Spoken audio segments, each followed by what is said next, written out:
I would like, first of all, just to introduce my colleagues here who you all know. Chairman John McKinley, Chair of the Board, and VP for Finance, Alex Keene. And we have a number of others across in the back here who will from time to time probably have something to say. I'll introduce them as needed. So I'd like to, before we dive into the budget book, to talk to you a little bit about the work we've done over the last years, and particularly to thank the legislature for all of its support of the university. It's a place that I'm very proud to represent. I would say we work very hard every day on ensuring that the university does the best that it can to support the future of the state and the success of our citizens.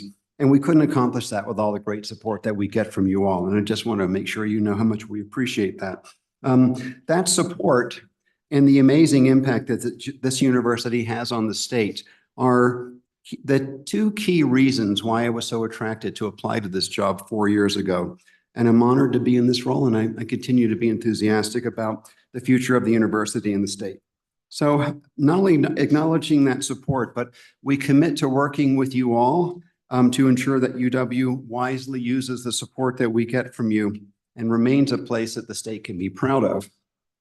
That commitment to the community of Wyoming has now been formally recognized and by folks outside our state. And I just want to make a little announcement. We've just been, as of today, been made a 2024 Carnegie elective classification for community engagement. So it's one of 368 campuses out of over 3,700 nationwide that has got this honor. And it was an important goal of our strategic plan, my strategic plan, as well as one before it as well. It required over 40 individuals to collect all the information that was needed for this and to put the application together. It took some years of work, and it is just awesome that we have been given this recognition. And I just want to say, this shows the priority that we place on engaging the state of Wyoming. And a key part of that commitment is our growing relationship with our communities, and particularly with the community colleges across the state, both through the WICHE initiative and individually with every college. And this is something I'm personally very focused on. I think you all know that, and I'm very proud of the progress that we've made and will continue to make going forward. So we show that commitment to Wyoming by focusing on our top industries that are so important to this state. Energy, and you've just heard the testimony from the director of SCR, agriculture, tourism, and entrepreneurship. And while we look ahead to ensure that UW graduates are prepared for industries in this very rapidly changing world, that means a continued focus and growth on areas like the Science Initiative and the Tier 1 Engineering Initiative, and thank you for your support last year to give those a shot in the arm. New efforts in computing and digital skills, and hands-on learning opportunities where every one of our students should have the opportunity for what we call experiential learning, working with companies, working with organizations to understand how to do the jobs that they will do before they're actually out of the university. It also means tying together those digital and computing skills across the entire university. So if a student majors in the arts or humanities, agriculture or education, healthcare or business, science or engineering, they will have an opportunity to learn the digital skills that they're going to encounter and need for their success. We are laser focused on growing our outside funding sources, growing private partnerships, and pursuing and receiving a growing number of grants from federal agencies for research and innovation. As the state's land-grant university, we will always be dependent on the state block grant.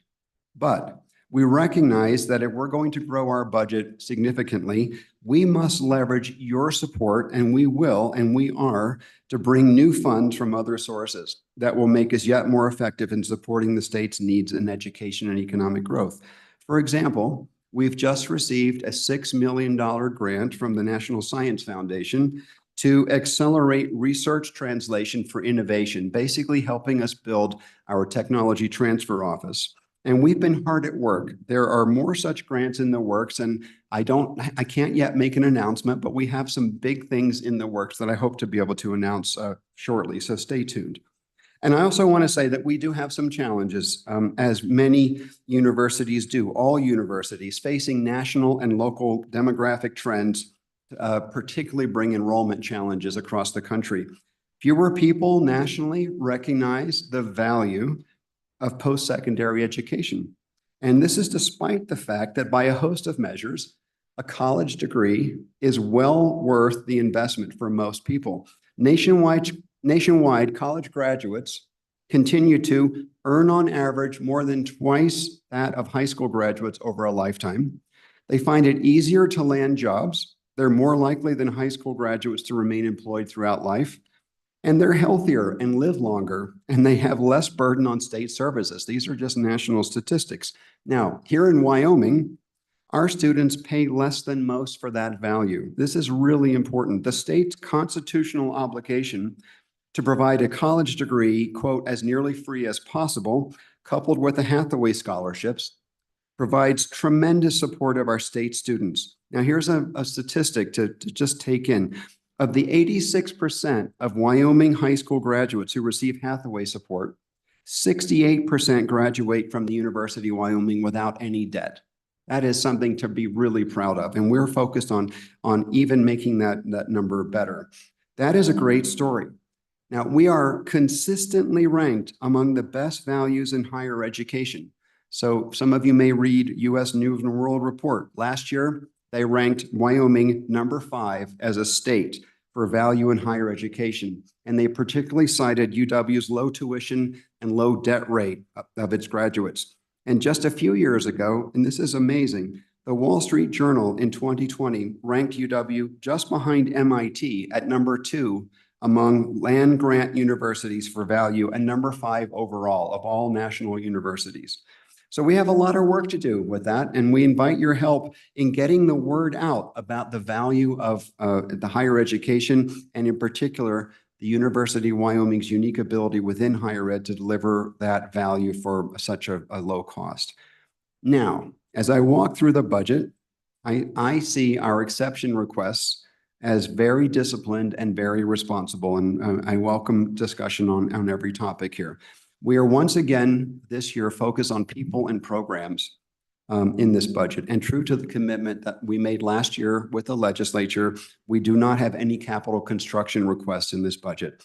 But our VP for Campus Operations, Bill Mai, who's right here behind me, is here. And at the end of this, if you would like, we can provide an update on the construction projects that are underway. If that's all right with you, Mr. Chairman, I'd be ready to turn to the budget book. That'd be great. Please proceed. Thank you. I would want an update from Mr. Mai. You would like that? Absolutely. Excellent. Okay. So one last thing before I turn to page, just to get ready here, I want to turn to page 24. We did provide some additional documents to the committee. So we provided brief summaries of progress in the last little while on Tier 1 engineering and the science initiative. So would be happy to answer any questions, but I'm just saying I'm very pleased with that support and the progress we're making. And also we provided an update on the proposed artificial intelligence or AI initiative that I'll come to later when we get to that part of the budget request. So let me just start here on page 24. All right. Is there a question? Before we get right into that budget, if you wouldn't mind going to page 6 on your narrative. Under agency successes and efficiencies. And efficiencies you talk about in that second last paragraph, we talk about in university auxiliary operations, then you say student housing, parking, bookstore were merged into a single one. The next one, you talk about the 10 auxiliaries mentioned above, but I only see 3. Could you tell me who the other 7 were? I would like to ask Alex Keene, our VP for operate. And if you don't know Alex, you can just get that to us. I just was trying to figure it out. Mr. Chairman, I will provide a total list of it, but it also includes things like vending services. Yeah, I was just trying to put my head around it. Thank you. Thank you, Mr. Chairman. Thank you. All right. So on page 24, then I'll just say that This is our priority table for exception requests, and it's been revised from the original request to take out those items that the governor decided to handle on an enterprise-wide basis with forthcoming letters. And so that includes salary increases, which remain our very top priority, and inflationary increases and such things that are related to insurance and utilities and things for which the prices are just going up. But our number one priority that's not on this list is to talk about salaries. And so we're hopeful that we can continue to keep up with the marketplace outside the state. So are there any questions on this chart? I plan to go through each one of these in turn, but happy to just stop here if there are any questions. Mr. Chairman. Please. Mr. Chairman, Mr. President, thank you so much. And you'll probably get to this in a moment, but on salaries, as I was going through the budget book, because University of Wyoming controls its own budget to some extent, and the trustees said that in the Series 100 for personnel for salaries, when I compared the base budget, column 2, and I'm on page 3 of your budget. On page 3, comparing column 2 to column 3, what struck me as unusual under the personnel Series 100 line item is that the numbers are identical, which was a surprise because for almost all other agencies, what was reflected was a difference in column 3, the standard budget, because it tended to reflect the salary increases that the legislature awarded the last 2 sessions we've met. So having said that, the bottom line question, and you'll probably get to this, is when the dust settles, what were the average salary increases that you were actually able to implement across your organization? Mr. Chairman, I would like to turn to Alex. I have numbers in my head, but I don't want to give you a slightly wrong answer.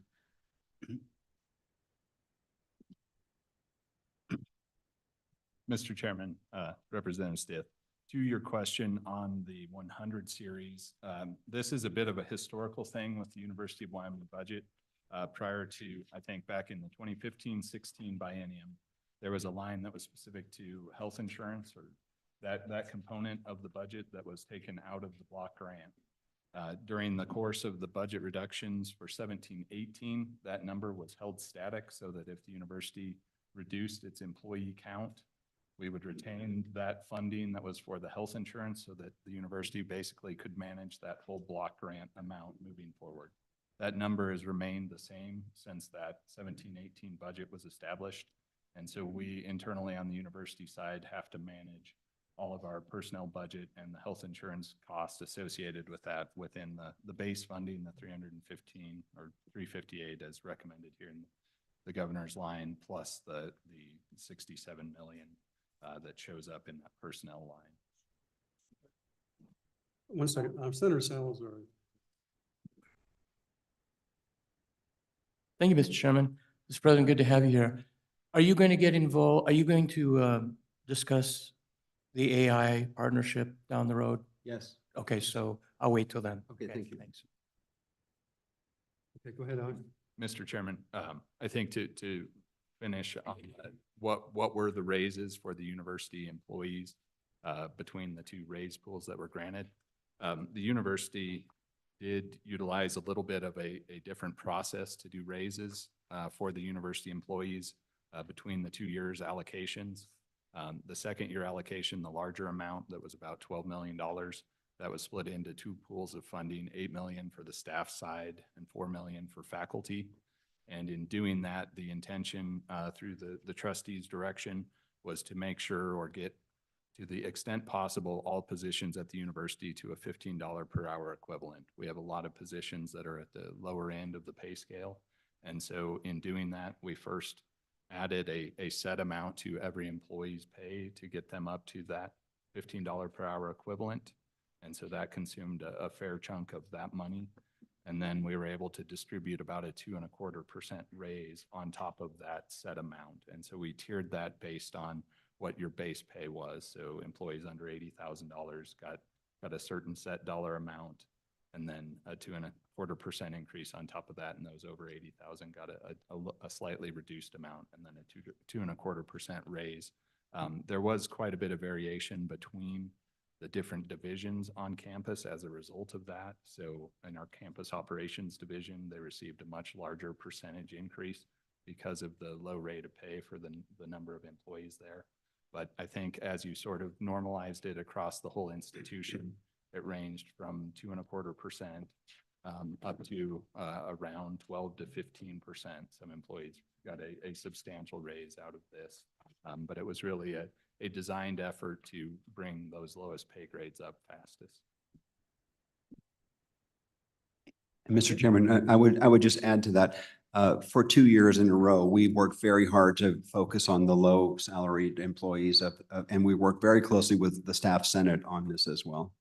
Also, my office and the trustees 2 years ago, I think it was now, or maybe a year and a half ago, put money in just from our available funds specifically to help support the low end employees. So, and that continues to be a priority. So if I may, Mr. Chairman, I'll turn to page 31, which is our priority number 1 in that list of exception requests. This is a request for $7.2 million in recurring funding. From our point of view, this is really a technical correction. We thought this was handled previously in the last biennium to acknowledge when the university sustained the phase 2 budget cuts, and in calculating our portion of those cuts, some one-time appropriations were used to determine the total. I think VP King or Director Hibbard may be able to speak to the technical aspects, but something the governor recommended approval, and it's a straightforward request that would correct a budget issue that we had. Mr. Chairman, please. And that was equivalent to your step 2 reduction or to a step 2 reduction, is that correct? That was related to a step 2 reduction. Alex Mead. Mr. Chairman, Representative Larson, this largely was the result of when the original target amount was set for the university. It was inclusive of one-time appropriations as well. And so different than maybe in prior budget reductions where the reduction was just on a standard budget, it was the total appropriated amount. And so reductions that were done on one-time units then had to be moved over, and they were moved over into the standard budget. And so this request was really to as a ask to not be punished for having one-time appropriations in that original 21-22 budget. What I don't understand about what you just said, Alex, is including the one-time components. Alex, can I take a shot at it? We biannualized one-time cuts by accident. We should not have taken that. We should have taken it one time, but not impacted their ongoing standard budget because you only gave us the money for one time. So it double dipped them by accident. So that's what you're referring to. Okay. And Mr. Chairman, just to clarify, this 7.2 million, it is in our current 23-24 budget. And so it's asking for it again. It's not additional money. It would be a net reduction to our standard budget if this exception request was not approved. Well, I'd ask for it if I were you. To be honest, Mr. Chairman, I didn't realize that this was even an issue. It wasn't in our list of requests initially until we realized that this was needed to be solved. Okay. All right. So if it's all right, I will move on to priority number 2, which is at the bottom of page 32. It's on a $1.8 million recurring biennial request for a comprehensive mental health initiative for students, staff, and faculty. And I think we're all recognizing that there's a growing mental health crisis throughout the state of Wyoming and across the country. We've seen the same problem at the University of Wyoming itself. And we want to create a wellness center that will help address some of these issues. It's something that we also think of as a student success initiative. Students need to be well in order to be able to succeed at the university. So we think it really will pay dividends. You may know we have until very recently had the highest teenage suicide rate in the country. And so I think we've now come to number 2 on that. It's at least a small improvement, but it's very important for us. So if you would go down to the middle of page 33, I won't go through the details unless you would like, but there are basically two components of this. There's a personnel component where we would hire some additional counselors as well as some coordinators, a psychiatric nurse practitioner, some additional graduate assistants in the psychology clinic and so on to provide additional staffing to support this. And then the second part of this is around programming and operating funds for various things to make sure that the center can operate, to make sure that we advertise it properly to students, that we bring in student peer mentoring for students is very, very important to have a sort of a cohort of people who are trained and understand and are seen as peers, as well as some apps that can be built for an iPhone wellness apps and so on for subscriptions to these. So the expected outcomes are we are very focused on increasing our student success rates, and that means graduation and retention rates. Sometimes students drop out. It's not exactly always clear why. We know this is a component of it, and the governor has recommended this funding in full. Questions? All right, please proceed. All right, thank you. And then please go to page 35, classroom technology upgrades. It's a one-time request. We have for $6 million for technology classroom upgrades. We have over 300 classrooms on the campus, and we are asking for funding to upgrade the technology as we find across all of state government. And of course, in every endeavor, technology changes rapidly. So the last major update we had was in 2007 for these classrooms, and we're asking for $6 million for 22 classrooms in the classroom building. We have one building titled the classroom building and 39 classrooms across the campus.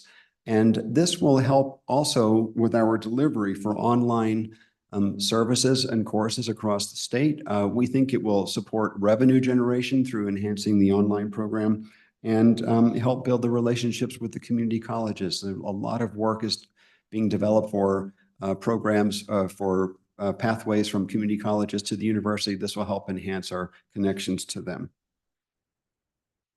Any questions on those? Questions? All right, please proceed. Thank you. Then go to page 37, please. On page 37, priority number 4 is, do I have this on the right page here? I think so. Priority number 4 is graduate student assistant stipend increases. This is important.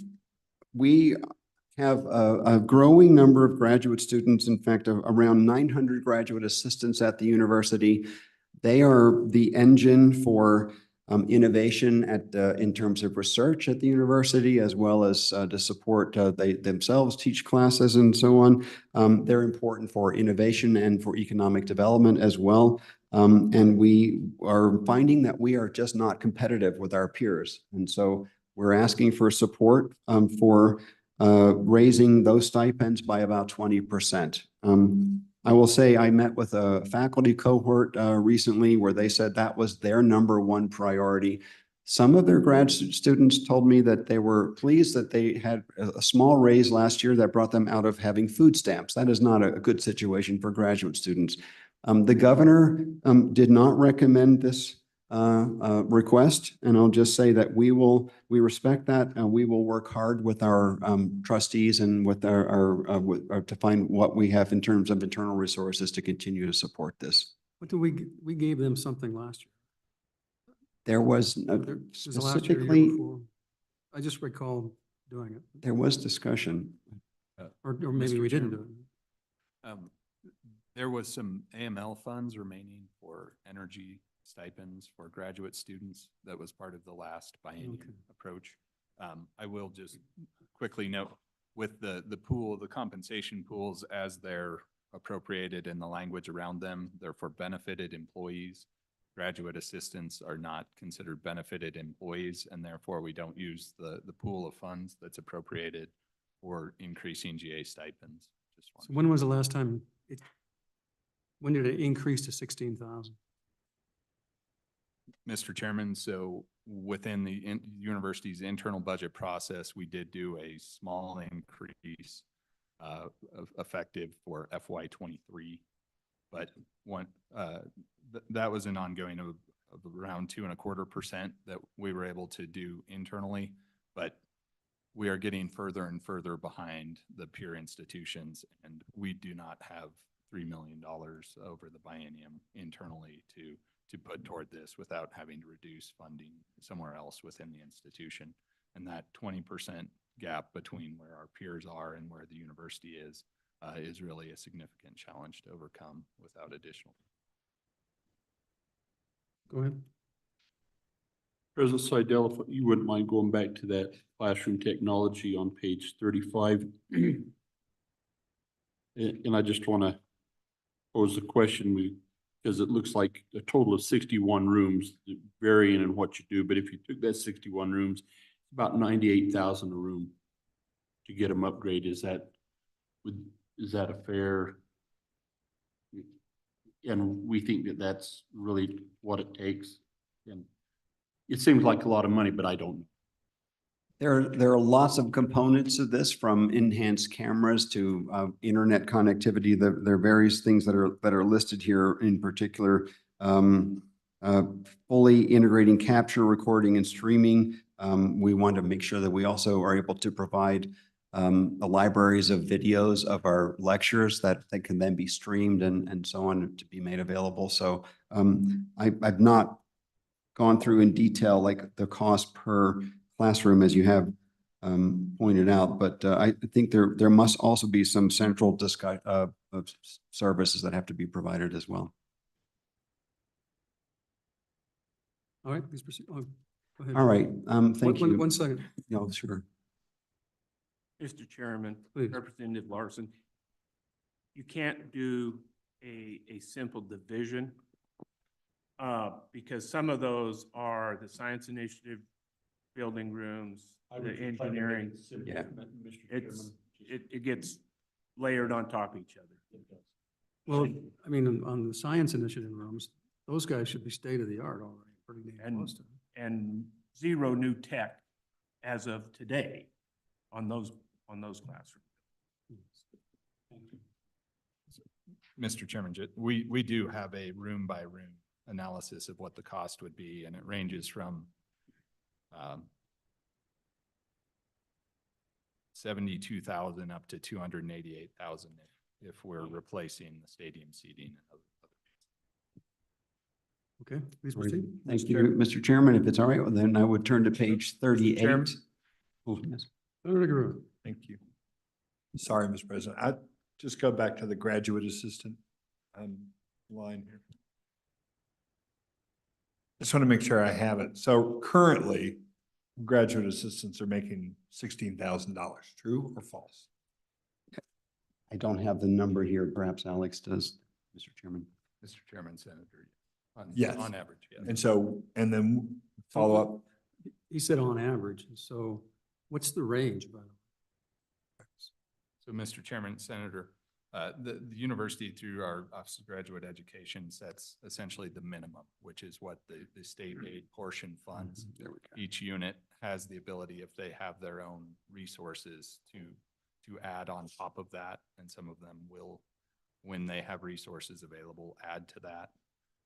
But the core of the 900, the core of that is funded through what we consider block grant allocations out through our Office of Graduate. Go ahead. Okay. Follow up then. So then this $3 million would get the core people that are at 16 to 19 something thereabouts, but it varies from what I'm hearing. And so just trying to figure out what the $3 million is buying and if it's getting, you know, what it's getting us exactly. So, Mr. Chairman, Senator, there was an analysis done by major for each graduate assistantship that is done at the university to understand what the market is for those students. And so in that analysis, we understand that there are differences between majors, between departments, but we need to raise that base level at the institution, period, because we're at least 20% behind. Mr. Chairman, it would be helpful if we could get that range. So in other words, if we were to do this, who would be the lowest? Who would be the, or not who, but I mean, what position would be the lowest? What position would be the high? What's the low number? What's the high number? And what's the spread? Happy to do that, Mr. Chairman. Senator Guru. Chairman. Go ahead. Thank you, Mr. Chairman. As you stated, the governor has suggested denying this. Did he give any explanation on his rationale behind that or thought processes? Perhaps, see if there's a consultation going on there or what the governor's thinking was on this. Mr. Chairman, we have funding to do a lot of things, but we don't have funding to do everything. So there was some things that were not recommended by the governor, and this is one of those as the priorities. Okay, please proceed. Thank you, Mr. Chairman. So, let's see, I think I am on page 38 on the priority number 6, which is a request of $1.5 million recurring for 10 additional positions that are really important for the university to maintain the many, many facilities across the state, across the campus. The staff has not grown to keep pace with the growing square footage of the facilities across the campus. As we particularly look ahead to the completion of the new dorms, the need for these positions will increase. I have a list here below that talks about electricians down through safety trainers. Safety is an important priority. We have a committee just started to look at campus safety. The governor did not recommend this, and I would just say it's one of those things that we, if we're not able to receive funding, we'll work very hard to go forward anyway. Go ahead. So, and this might, I don't know if this is to Bill or whoever, are we able to maintain our buildings? Do we have the staff or? VP Mai is in his shop. Would you like to come up, Bill? Mr. Chairman? Speaking of routine maintenance. Mr. Chair, I don't think there's any doubt it puts us at risk. And quite frankly, if you walk around the older part of the university, not the newer buildings, they get a little special attention, but we have to pick and choose levels of cleanliness in our buildings now that quite frankly, I'm not happy with. And we are at a staffing level right now on janitorial staff, just for one example, where a lot of money was put into basic salaries for those folks. We had a difficult time retaining those positions. They're just, the churn was constant. We're doing better now. I think we had been running about probably 15% vacancies on our positions. We're down to about 1 or 2% now. So most people leave government, state of government, go to UW because you pay better than we do. So. Mr. Chairman, there's an interesting conundrum about Laramie, and that conundrum is the cost of living over there, even though it's only 40, 45 miles away, is unbelievably more expensive, especially from a housing standpoint. Go ahead. So Bill, I noted on there, the safety officer and the trainer, that would suggest to me that we don't have one of those in place now. Mr. Chairman, Representative Larson, we are reconstructing our safety office right now. That office, I think, bore the brunt of a lot of budget cuts over the last 10 years.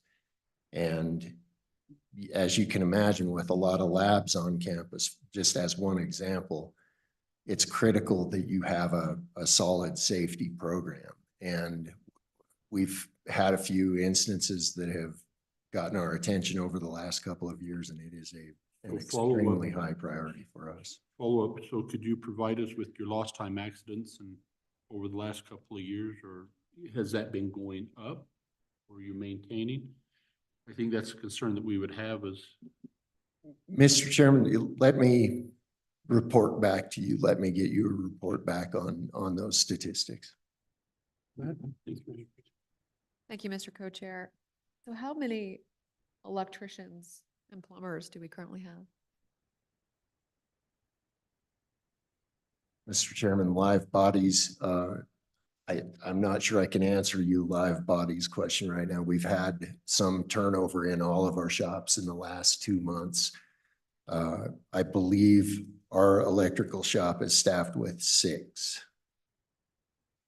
It's Alex, camp. I think Alice is waiting to give an answer. Be my guest. The wizard. Mr. Chairman, Madam Co-Chair, we currently have funding for 11 electricians and 9 plumbers in our budget.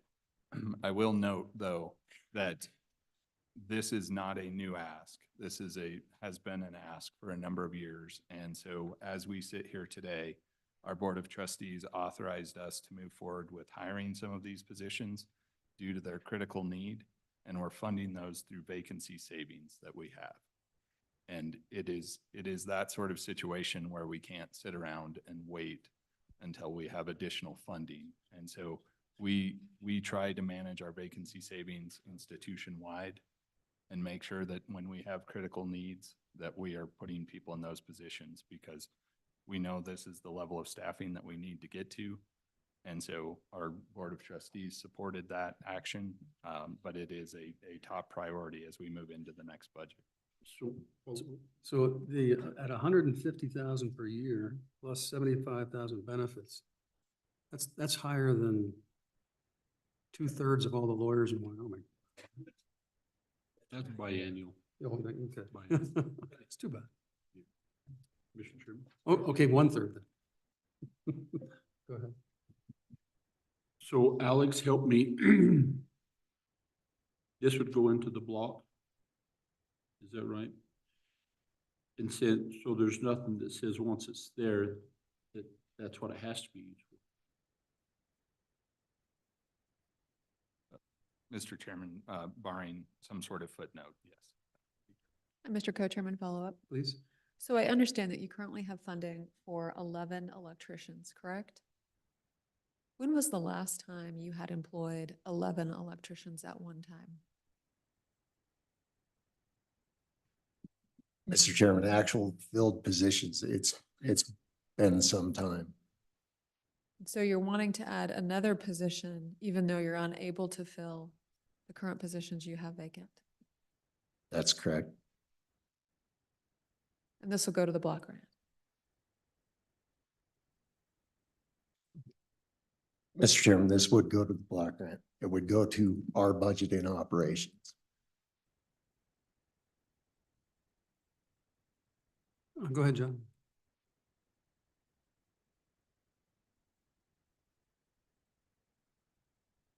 Mr. Chairman, I think it'd be helpful for everybody if Bill would explain why we don't have 11 electricians because of the salary and wage issue that that department's facing. It provides the detail behind Madam Co-Chair's question. Go ahead.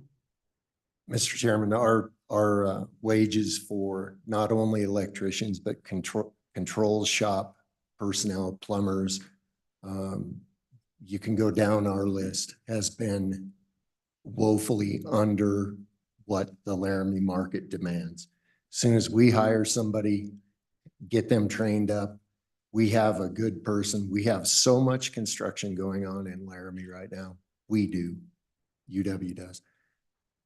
A lot of our folks get poached, and they get poached down the Front Range too.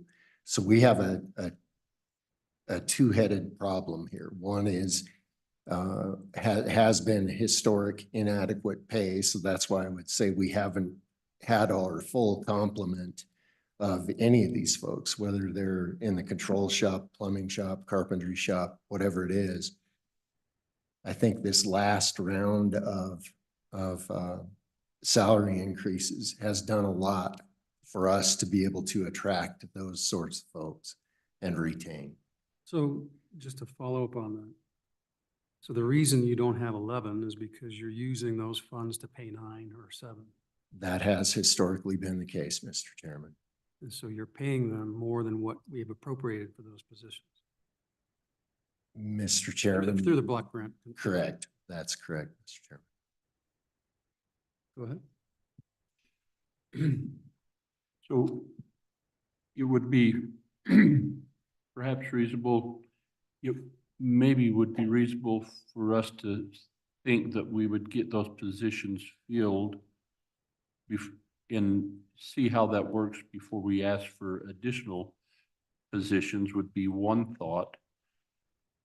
The other conclusion that we might come to is that if we've got 2 additional electricians, then that provides the ability for you to enhance the other electrician pay raise to attract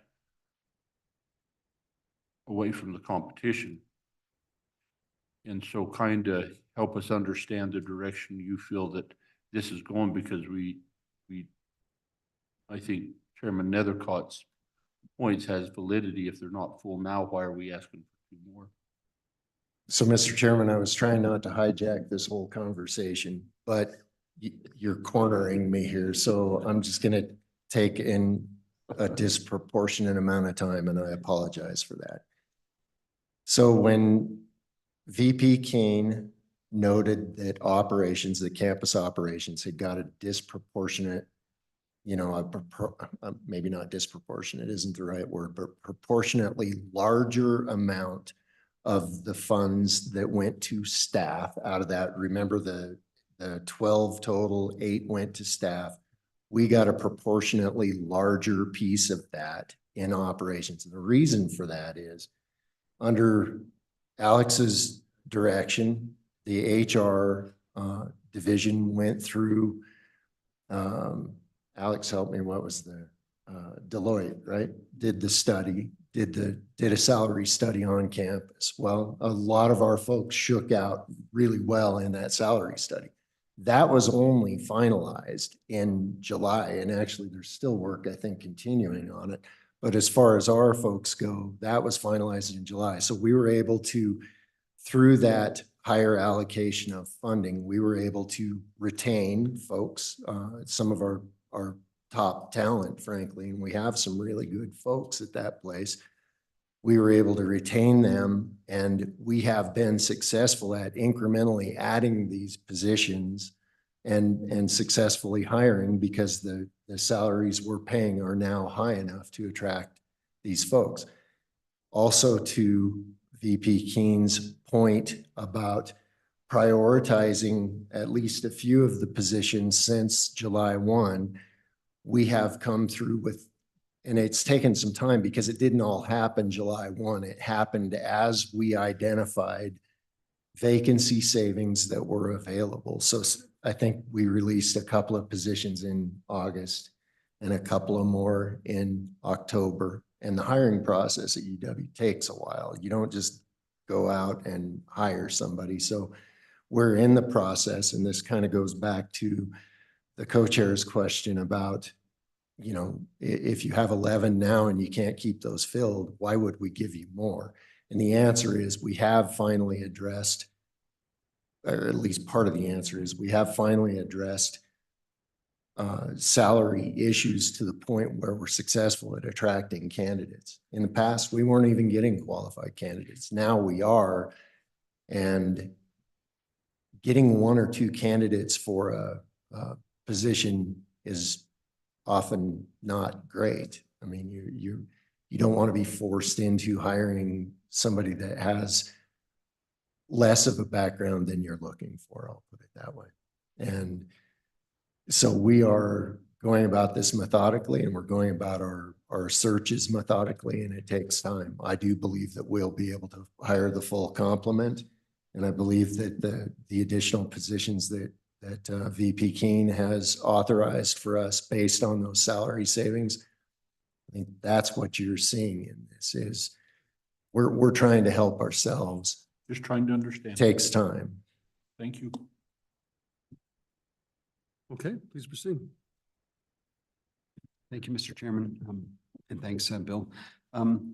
Turning just to the next page, page 39, there's a request here for a library of subscriptions. And so we have a request for a $2 million recurring budget to help support particularly covering the cost of subscriptions of scientific journals, scholarly journals, and so on. One thing people have to realize, everything is not free on the internet when it comes to journals. There have paywalls, you can't get them. The library has to pay subscription fees. Those prices for journals have gone up about 18% in the last few years or 5 years or so, while at the same time the budget for the library has gone down by 6%. And so it is a real need. Libraries are very frugal. The governor did not recommend this request, and I'll just say we will do the best we can to meet those needs, but our faculty in particular and students have got to have access to the top journals. Please go ahead. So what is the library budget now? Alex, can you tell us that? And does that 2 million equate to the 6%? Or is it?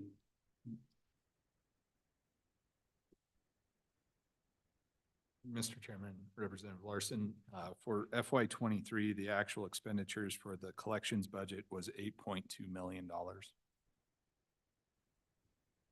That's an annual number.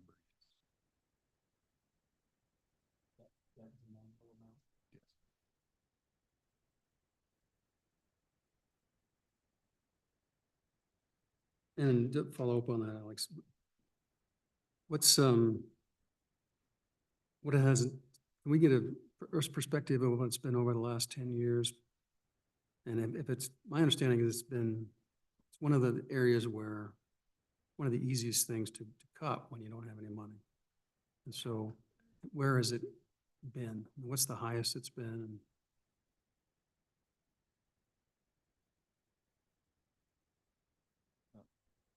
Mr. Chairman, I believe in 2013, their collections budget was 9.9 million. It's been a function of two pieces. One, yes, when we receive a budget cut, we allocate it out. There's different ways that that's been allocated out.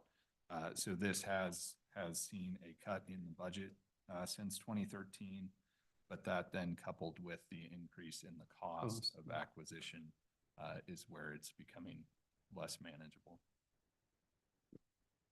So this is the type of thing that might help with a footnote. When we say, if we increase this, we want to make sure the money goes where it's supposed to go. Is that fair? Okay, further questions on this? Go ahead, John.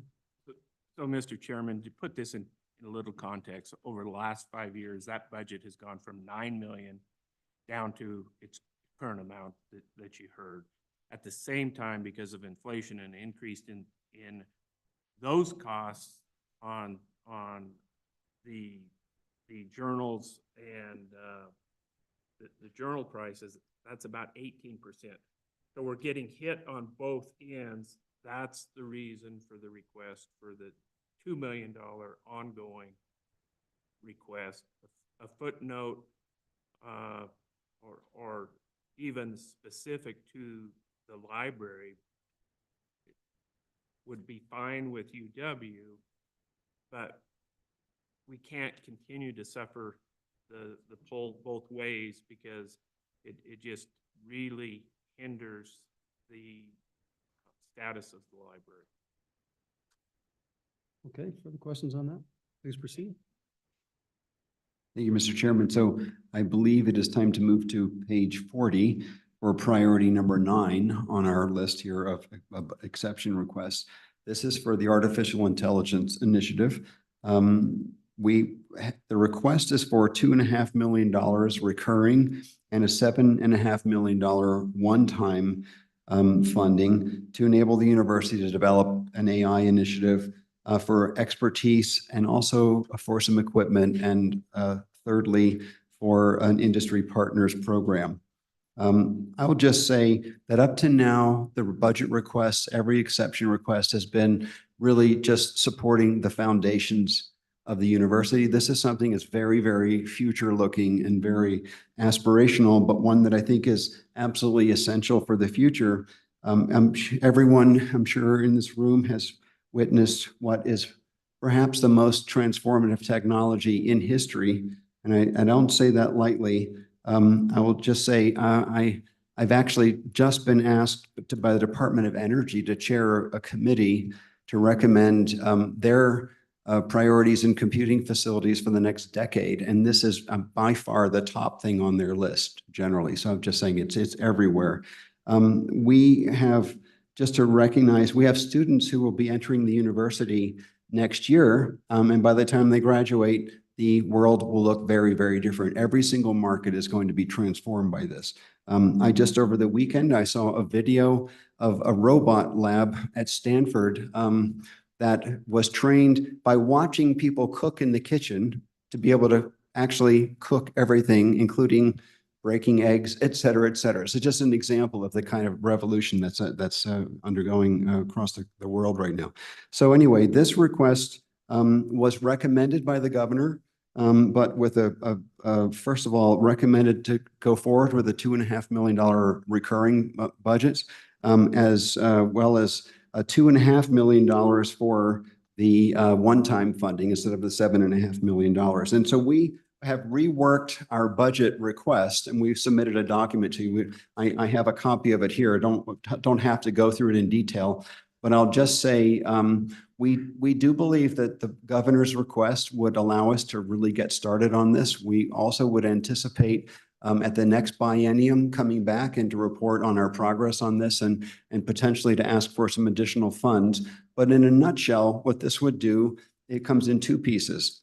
It would allow us to hire a number of new faculty, and we're looking for the ongoing request for about 6 new faculty, not just in computer science, but across the university, as AI will revolutionize engineering or agriculture or business and so on. So things that really matter to the state of Wyoming. So we're focused on those kinds of activities. And then also to hire some research scientists who would be able to work with our faculty to achieve additional funding from federal agencies. Almost every agency in the country, in terms of research agencies, is shifting their funding towards AI applications. Our VP for research was recently on a biology panel at the National Science Foundation, and he commented that nothing got funded unless it was related to AI, just as an example. So this will enhance our ability to bring in new revenues and so on. The second piece of this would be $2.5 million in one-time funding that will allow us to hire some additional staff, with the idea that after they are able to write competitive grant proposals, they would be funded in large part from external funds. And secondly, to buy a small computing facility for AI for industry partnerships.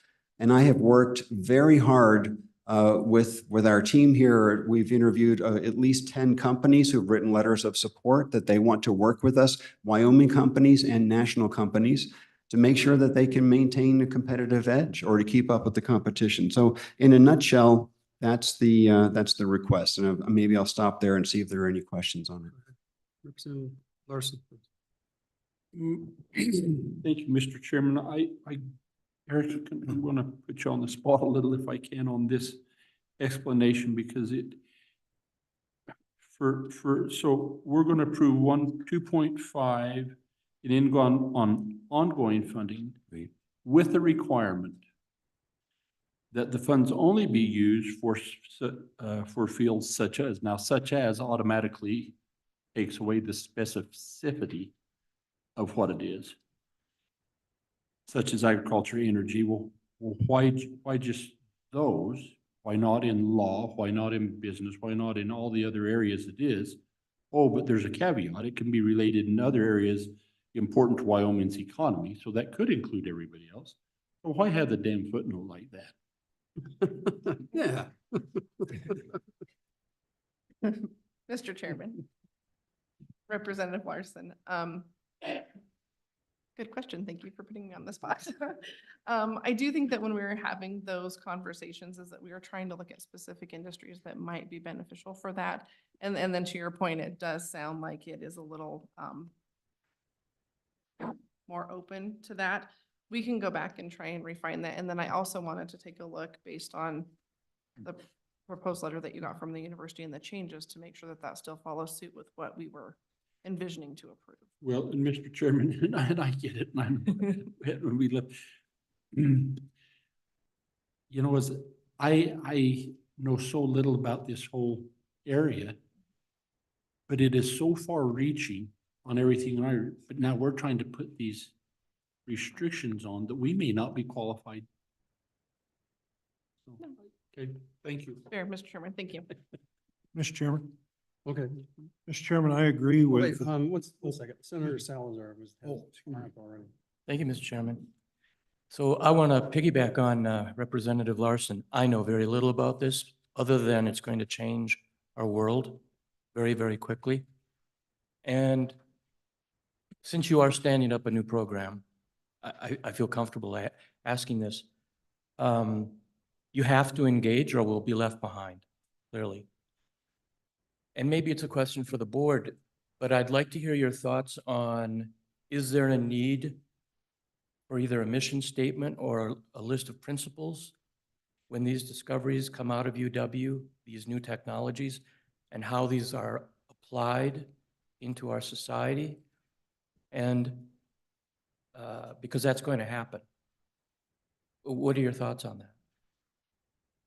Mr. Chairman, Senator Salazar, yeah, I do have some thoughts on that. So first of all, we are talking about in this first round of requests for about 6 faculty positions. And so we can concentrate them in things that we know will be important for the future of the state now. So that doesn't particularly concern me. But in terms of the policy, one of the ideas was that, for example, if we have people who are broad thinkers in AI, they can work with the College of Law, the College of Business, and so on to think about what are best practices, what are the ethics of these things. These are largely open questions right now, and there are new questions coming up almost every day. I don't know if you've noticed, but the New York Times is now suing ChatGPT over the use of their articles. And so there's a whole question about what is ethical, what is the business model, how is it going to all change, how will courts rule on this? So we have to be thinking in a very broad sense, and we would like the university to be the go-to place for the discussion, so we will have the expertise, but we need to build the expertise in order to be able to help answer those questions. Mr. Chairman. Please, go ahead. Mr. Chairman, I want to pile on to Representative Larson's point. On page 43, we say AI to improve rural quality of life, AI-enabled analytics for health applications. Yet when I go back to the governor's recommendation there, health is not listed. And I think it's a big one for AI, especially rural AI. And so I think that statement really needs remade. Thank you. Mr. Chairman, Senator Anderson, right, the document that's in the book is the one that we had submitted previously before the governor's response came back. I do agree that there are a lot of areas you could list more, at least a dozen areas. And so I would just say we consider a fairly modest request, so we really get our feet on the ground firmly. And so over time, we're going to have to address it, I think, across every area of the university. Please. Thank you, Mr. Chairman. AI has been discussing the future, going to change things dramatically, et cetera, et cetera. Yet you're asking for new funds to grow the size of the university versus using internal funds taken from somewhere else that is an aging, dying industry within the university, you might say. So why not just revamp the university? I know certain things there that I would like, that I don't see as beneficial to the economy of the state of Wyoming as others. Why not look at it from that perspective, find your own funds and develop this? Mr. Chairman, Representative Walters, that is a discussion we have also had internally, and you will know that 3 years ago, in spite of budget cuts, we decided to dig deep and create a school of computing, also to combine electrical engineering and computer science. So we've done virtually everything we can with existing funding. We also last year did receive funding for Tier 1 Engineering and the Science Initiative.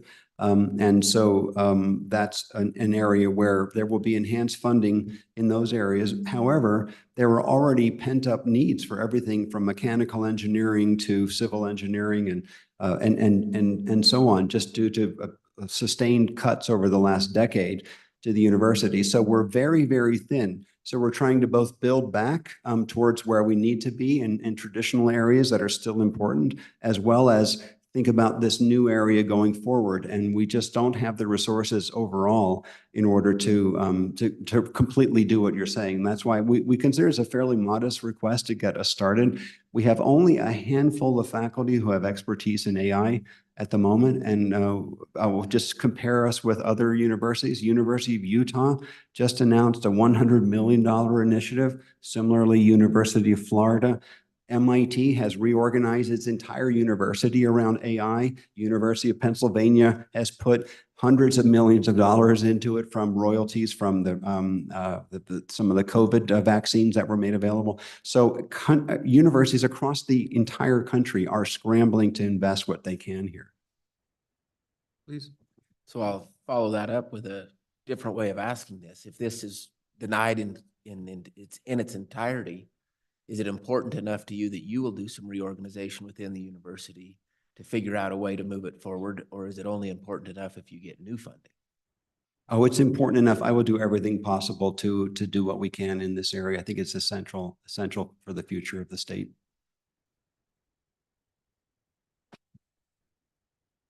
Okay, please proceed. Thank you, Mr. Chairman. So let's see, going to my next item, which is on page 40, page 44. Page 44, priority number 11. It's a request for a $2 million recurring funding for operational support of the Nelchi Center for Excellence in Creativity and the Arts, which has just been stood up outside of Sheridan in the last year. The governor recommended a one-time tranche of funding to help us keep going. I'll just provide a little bit of background on this. Nelchi, I think many of you know, or maybe you knew her personally, was a renowned artist and philanthropist who built a beautiful residence outside of Sheridan. I had the privilege of meeting her on a couple of occasions before she died. It was an experience of a lifetime simply meeting her. She was an incredible force of nature. And she personally funded this program called the Gentel Artist Residency that brings in artists and writers from around the world for these residency programs. She bequeathed a fraction. One second. I think you're going to need to move your mic a little bit away because I'm sorry. We're getting Thank back. you. Okay, thanks. That's the first time I've said that today to anybody. Okay, thank you. It did sound loud to me as well, so thank you. So, Nelchi did create this residency program and then bequeathed a good fraction of her estate. It has been tied up in lots and lots of analysis of what is actually available in the estate, what are the value of the assets, what is the tax burden, and so on. And while we're still going through this to understand what the value is, the Board of Trustees stepped up and provided some funding for us to begin to build out this center. And so perhaps the chair might speak to this, but in any case, provided $1 million. We have hired some great people. We also applied for WIP funding to build up a process around building the creative economy for not just the Sheridan area, but across the entire state. So there's been a big activity there last year, not just in Sheridan, but then with workshops around the state to help artists and writers figure out how to sort of develop economic value out of these activities. So we continue to assess this, and we were requesting ongoing funding for this. I would just say the the analysis is still undergoing, and when it comes to the tax burden, it looks complicated. So I just say we would let you know further. So the governor's recommendation would allow us to continue to operate this while we build out the business plan and look for resources externally in order to continue to fund this. Mr. Chairman. Please. Thank you, Mr. Chairman. I'd like to better understand what the university's responsibility is to this Gentel Center for Artist Residency. Did the university accept a huge gift with a commitment that we would continue it with state dollars, or beyond the exception request? I'm trying to boil it down to the initiation of getting into this. And now for $1 million or $2 million request to keep it going. I'd like to understand. It sounds great she donated, but I'm not sure it's all we signed up for.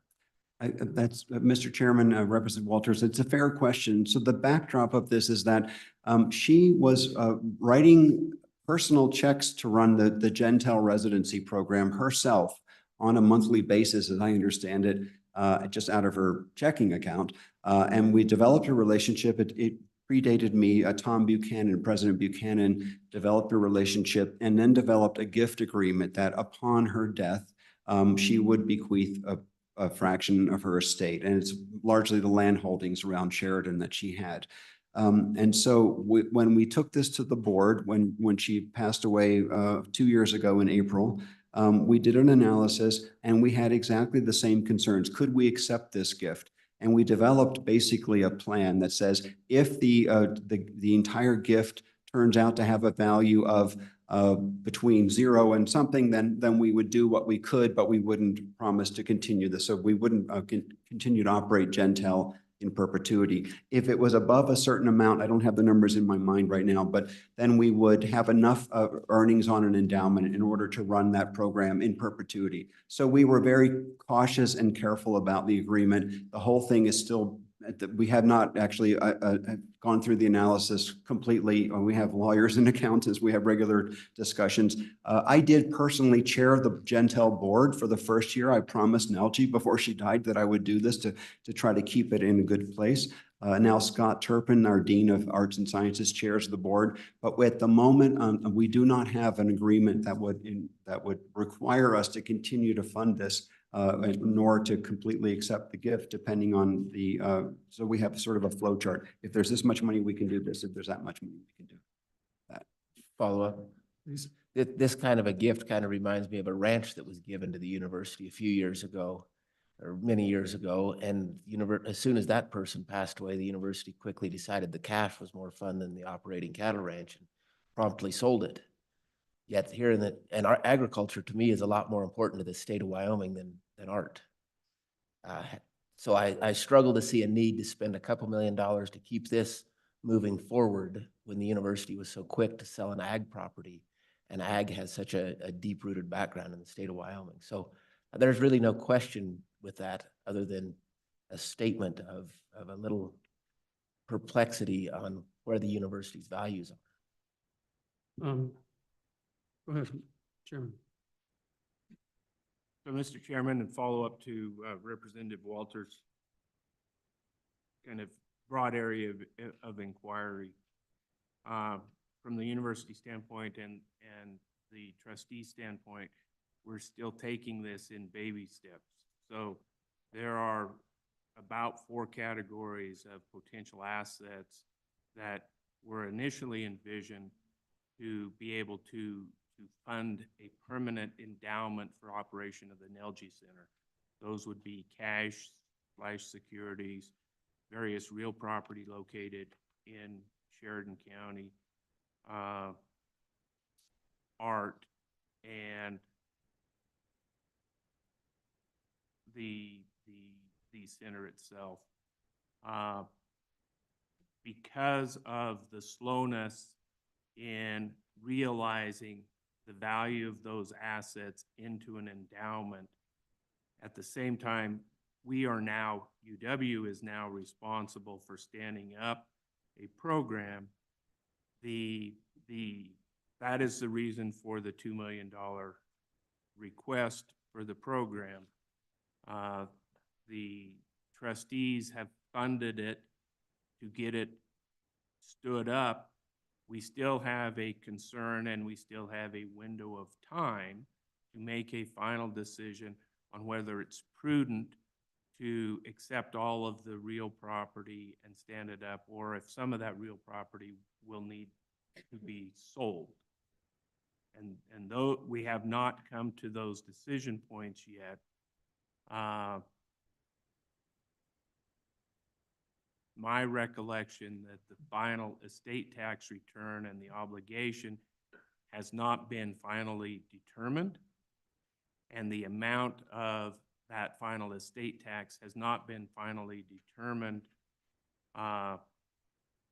There's an obligation that those estate taxes come out of the amount that the university would receive. And so that will go up or down depending upon the amount of those obligations.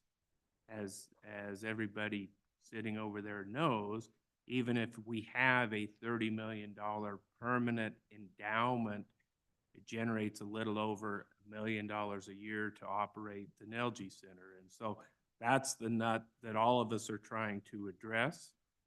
And also recognizing that we needed to stand up and have a director there, begin that operation, begin the fundraising for private funds for the operation of that facility.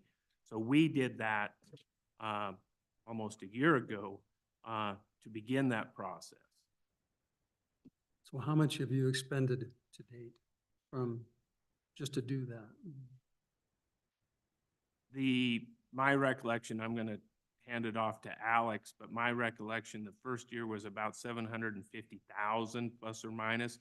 And we expect the annual operating cost to be in that 750 to $1 million category for operation of the NELG Center. It provides outreach activities to the larger Intermountain and world art community. Also allows students from in those programs at Laramie to go to that location and do programs throughout the year at the NELG Center. So I take it you have a rough estimate of the total value of what you received through this estate?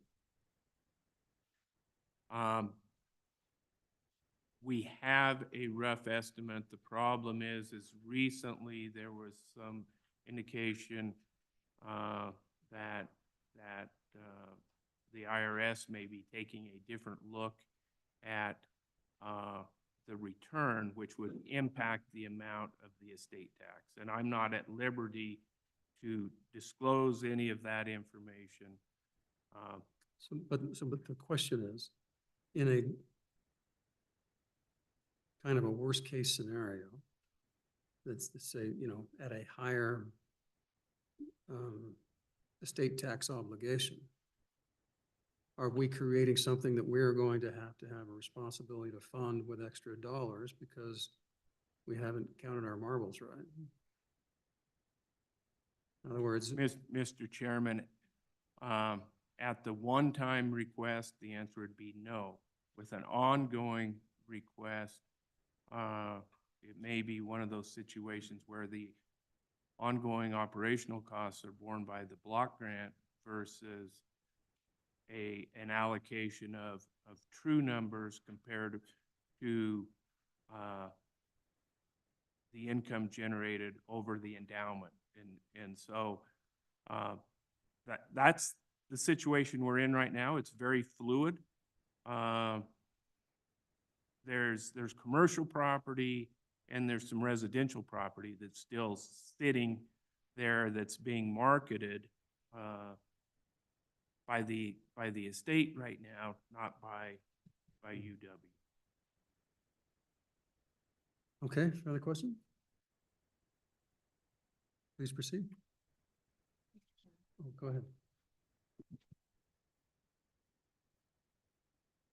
That's all right, never mind, disregard. Go ahead. Mr. Chairman, I would just add one more point. There was also a very careful inventory of what was in the estate, and that included things like artworks.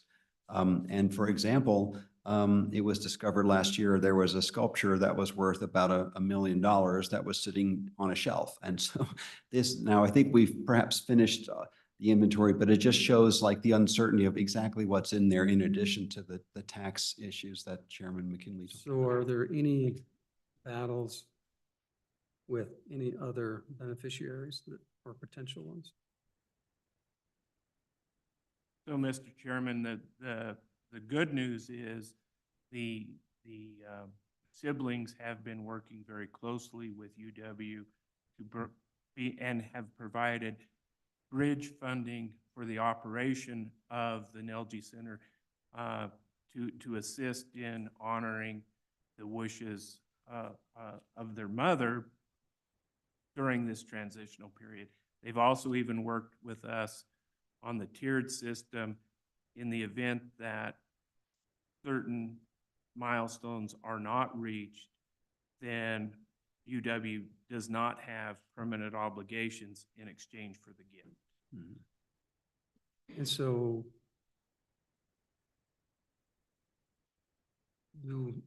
is it public information how much they are contributing to the current ongoing obligations to cover it?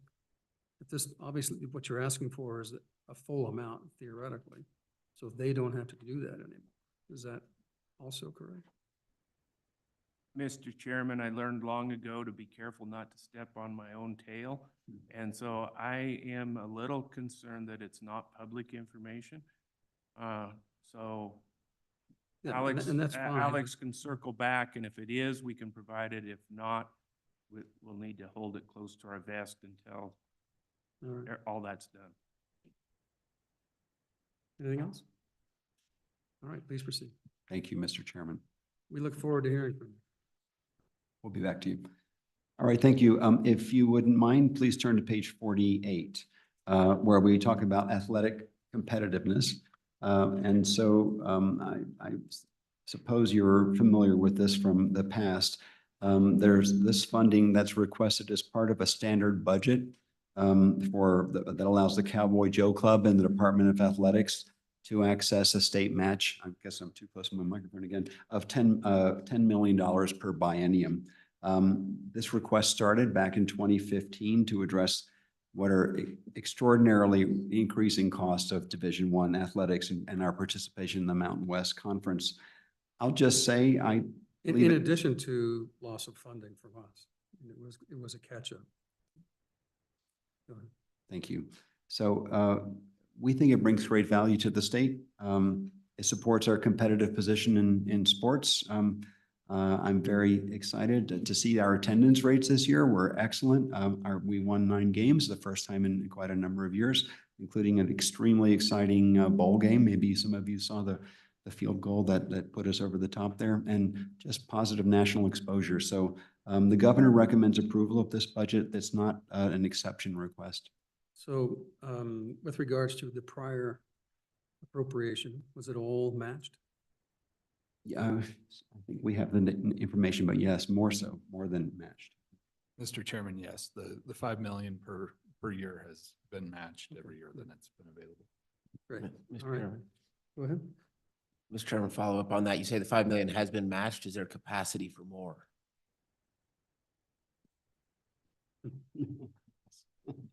Mr. Chairman, Representative Walters, yes. We can probably provide you precise numbers, but it's my understanding that we bring in 6 to 6.5 million on an annual basis that could go toward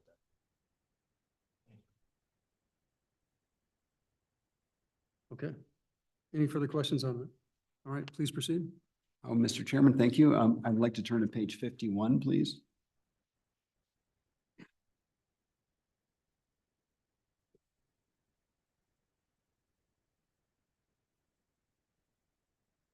Thank you. I just I realized I should have introduced our new coach, by the way. I'm Coach Sawville.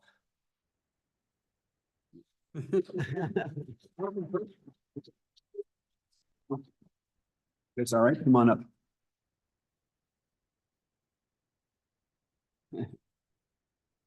Welcome. Trying my coach voice to not be too loud into this microphone in that regard and how times change over the course of a 6-week period of time. I was the defensive coordinator getting ready to go recruiting, and now I'm a head football coach addressing all of you here right now. But we are very, very excited about the state of Wyoming University football right now. 9-win season for the first time since 1996. 2 mainstream telecasts through the course of the year on CBS for our opener against Texas Tech, which averaged about 1.5 million viewers. Also on Fox in the middle of the season against Fresno State. Our bowl game against Toledo was CW Network's 3rd highest telecast over the last 2 seasons, and they also have ACC football, so the North Carolinas and people like that. This was their 3rd highest telecast during that time, and it peaked at 1.9 million viewers in the 4th quarter of that game. So all these are positives because the vehicle that I represent now as the head football coach at the University of Wyoming is the front porch to the university. It's not the most important piece to the house, but it is the most visible. You know, there's 27,000 people that showed up at our game against Colorado State. There's not another event that we have at the University of Wyoming that has that number of people on our campus at that particular point in time. And, you know, we did set an attendance record this year at War Memorial Stadium. We were undefeated at War Memorial Stadium. And we have a lot of positive momentum in the program because of the opportunities that we're able to provide for our student athletes right now. You know, in today's world of college athletics, you have transfer portals, you have, you know, all these different avenues that can strip your team of talent at times. We did not lose a contributing player to a transfer portal this year, in big part because I think enough word is around from people who have left over the last couple of years and utilized the transfer portal that things aren't always greener when you leave the way that our players are treated at the University of Wyoming. And so that is where, you know, the foundation of what we have is in place. My job going forward is pushed by Coach Bowl and as pushed by Tom Berman is to win a Mountain West Conference championship for the University of Wyoming, for our university community, for the city of Laramie, for the state of Wyoming, and for Cowboy fans across the country. That's the job that I have. And that's the job that we are pushing for right now. Recruiting the state of Wyoming is critical for that for us. We had 13 players from the state of Wyoming on our team this past season. Only one was a senior, Frank Crum, who's from Laramie. And Frank's going to have a good opportunity to be a drafted player. Certainly going to be looked at heavily. He has great size. He's a really good athlete and was a really good football player for us. We brought in 4 more Wyoming players in the first signing period, 1 scholarship and 3 walk-ons that cover various parts of the state. And so that's always going to be critical going forward is our recruitment of Wyoming, our retention of players in the program, and also providing the best possible experience that we can have going forward and win games. And we're in the right path for doing that. We've got a lot of really good players back, and we're excited about our future going forward. We have all 3 trophies, you know, as far as what we have with Bridger's Rifle, the Paniolo Trophy, which we have with Hawaii, and the Bronze Boot, which we plan on keeping as long as possible. All right, and that's a big piece there. And so all those things, and we beat 2 ranked teams this past season. And I think the thing that we're able to provide by being visible through our Mountain West affiliates, you know, TV-wise, but also having the Fox and CBS, you know, telecasts at War Memorial Stadium this year is people realize what the University of Wyoming is all about. Okay, and I can speak to that in a different way because as a divorced parent that had two daughters that grew up in Minneapolis, I have one of them that's a freshman at Wyoming right now. And so I see that from a completely different light than maybe other head football coaches could at any other school around the country. Okay, so there's a great pride that I have in the University of Wyoming. I think we have a beautiful university. I think we have a great university.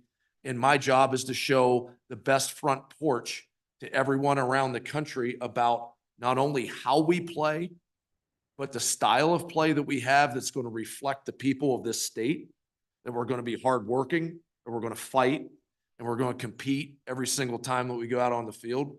And that's the mission that what we have.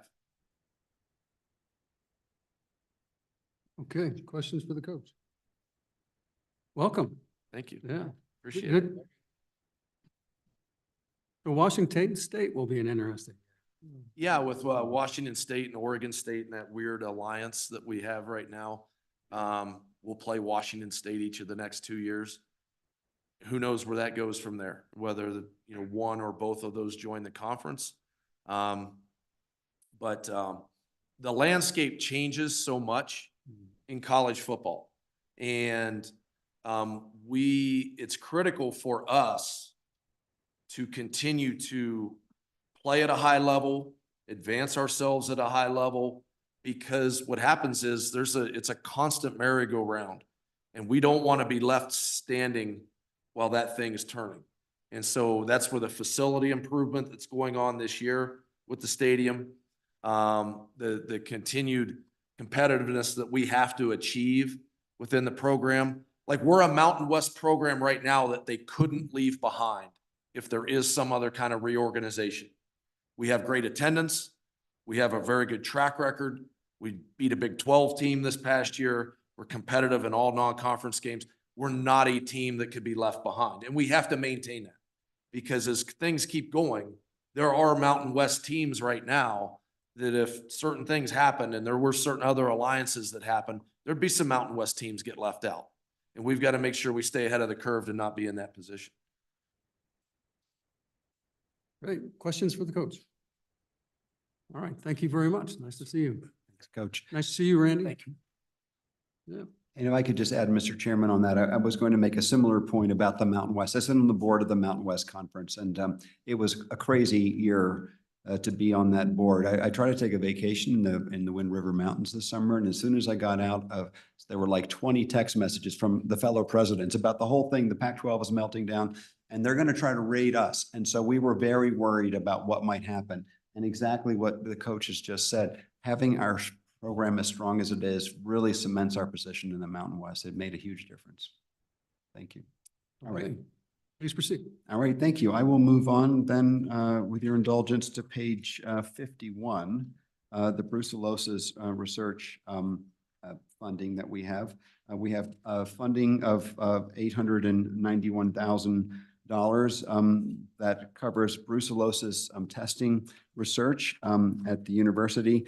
This is an important service that we have and a duty, I would say, to the state, as well as a research agenda to make sure we're at the very leading edge of this activity. The governor recommended approval of this standard budget. I'll just give you a statistic. We do over 72,000 or around 72,000 bovine serum samples that we test every year. And we have about a 24-hour turnaround time in terms of understanding, whether it's present or not. So that's very important for us. And I think I have really nothing more to say about it. Nope. Please proceed. Thank you. All right, we'll move on then to page 53. Find page 53. And I'd like to ask our Dean Jacob Warren for the family medical residency to come up here. But I will, right here. All right, thanks. But I'll go ahead and start on this, and he'll be here for any questions.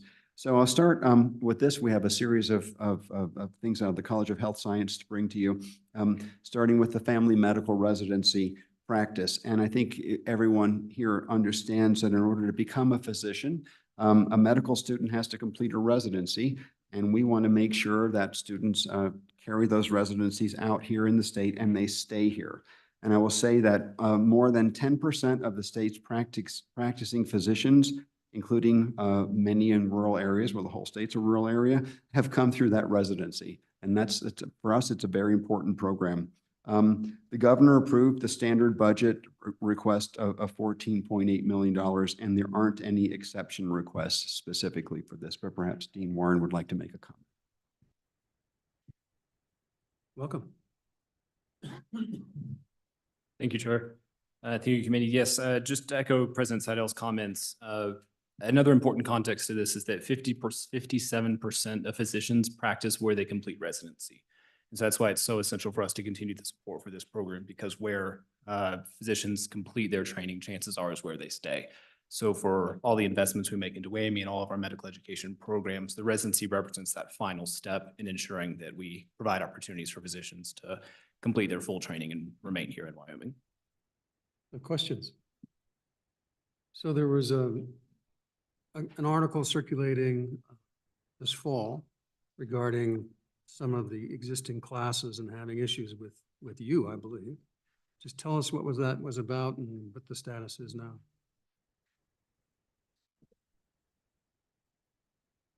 Thank you, Chairman. Thank you, committee members. Yes, when new leadership comes in, I think there's always changes that are going to occur. We continue to have extraordinarily strong programs in the College of Health Sciences. Our WIME program is an exceptional example of that. The residency programs, nursing across all of our units, including the Wyoming Institute for Disabilities. There were some changes that were made in leadership, and there are always opinions when those items happen, but we're continuing to make good progress. We're working with the funder, with WIN very closely to ensure that nothing that we're doing is jeopardizing any type of programmatic support within Wyoming. And similarly within WAMI, we've recently launched the search for a new director. So all of those things are moving forward. We have good representation of students, staff, faculty, and alum on that search committee to help us ensure that we bring in the right person for the next leadership there. And we'll be launching a new search as well for the director of WIND. So two things. Number one, what are we doing with the morale of the current students? Because it wasn't very good for a month or two. I heard from quite a few different entities about it. And then that's the first question. The second question is, what's the status of hiring and retaining that in a time frame to actually get it done, to kind of get boots on the ground and get everybody back to the earth? Well, I'll turn it over to Dean Warren in a second, but I'll just say we've been very, very deeply monitoring this. I've had a couple of town hall meetings with the provost, Provost Carmen, who's here, with the entire College of Health Sciences. We've also met individually with student groups, particularly WAMI students who've organized themselves. They've also testified before the board.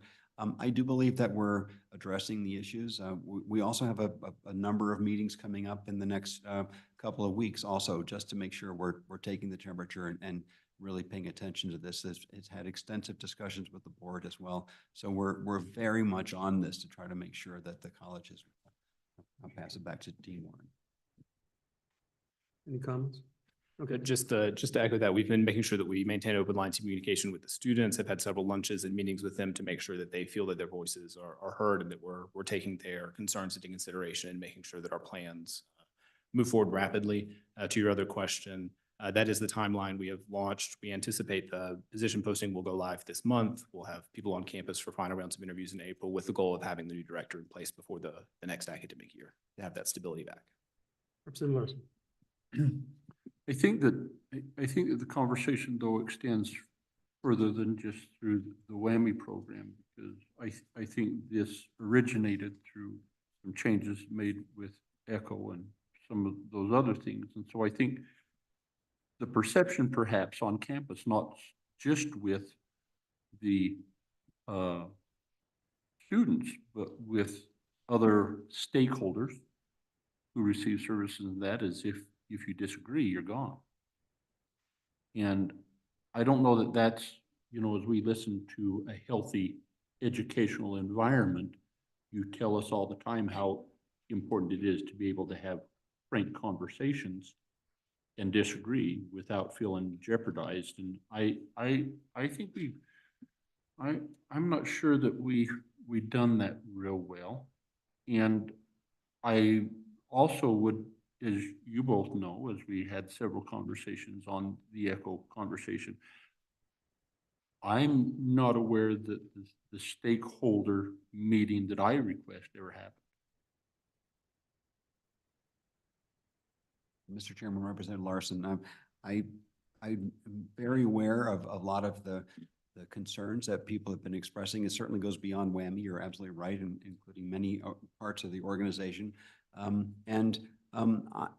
would say I personally have met with some faculty who expressed very strongly some concerns. I assured them that it's very appropriate for them to come to me and let me know that in itself doesn't jeopardize any position. And I think some of the discussions that are going around are not fully based in fact. I would just say, as you might anticipate, emotions run high sometimes when changes are made. And I think we're still in the process of trying to make sure that the college is well, including very honest conversations that are going on.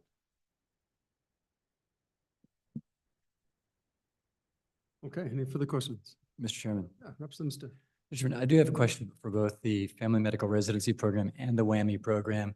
Maybe this is just a historical question, but in the budget that we passed in March of 2020, just before the pandemic hit, which I think of as sort of our last sort of normal times budget, it looked like the total funding for both the residency program and WWAMI was a lot higher. It was like more than 17 million for both of those programs. And now it's actually less now. And there may be one time, and then you went on a roller coaster, it seems like, where the next year we chopped it down quite a bit, and now it's recovered. Anyway, I guess my question is, in terms of the number of residents being served for the family residency program and the number of students in WWAMI, has it been about the same across the several years, or has it changed? Thank you, Chair, and Representative Sith. The number of trainees has remained the same. The thing that varies across those budgetary items is, for instance, with the residency, as that budget has gone down, clinical revenue from what's produced by the residents has had to offset the cost of the residency program. So we've been able to maintain the same number of learners, but by tapping into other funding sources to ensure that we have the same number of residents. Within WWAMI, the changes there are passed along to students. So as the cost increases, if the budgetary allotment does not simultaneously increase, that any change in tuition is passed along to the students. So that's how we're able to continue to serve them, but it's unfortunately by raising tuition. Mr. Chairman, just a short follow-up. You'll get to it, but how many students are in WWAMI? We have 20 per cohort, so 40 at any given time. Okay. All right, please proceed. Thank you, Mr. Chairman. Then I think it would be natural to just turn to page 62, where the WWAMI request itself is displayed.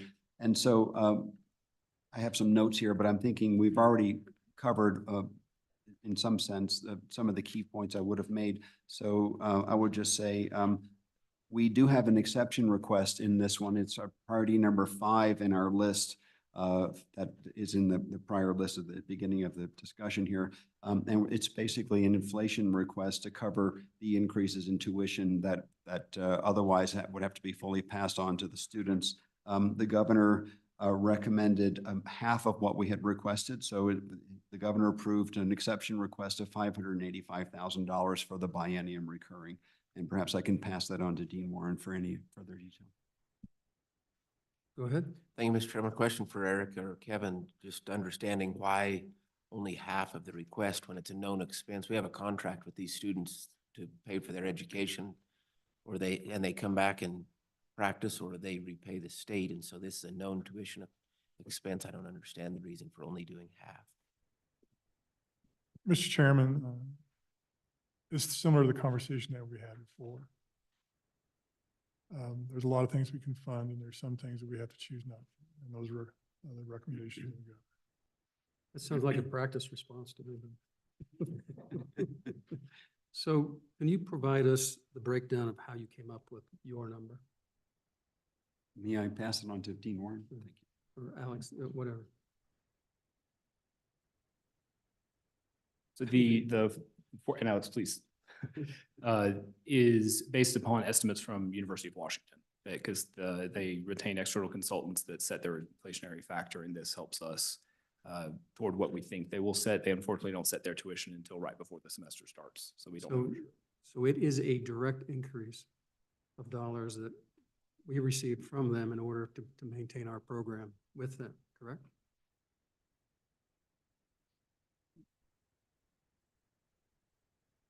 Go ahead, Alan.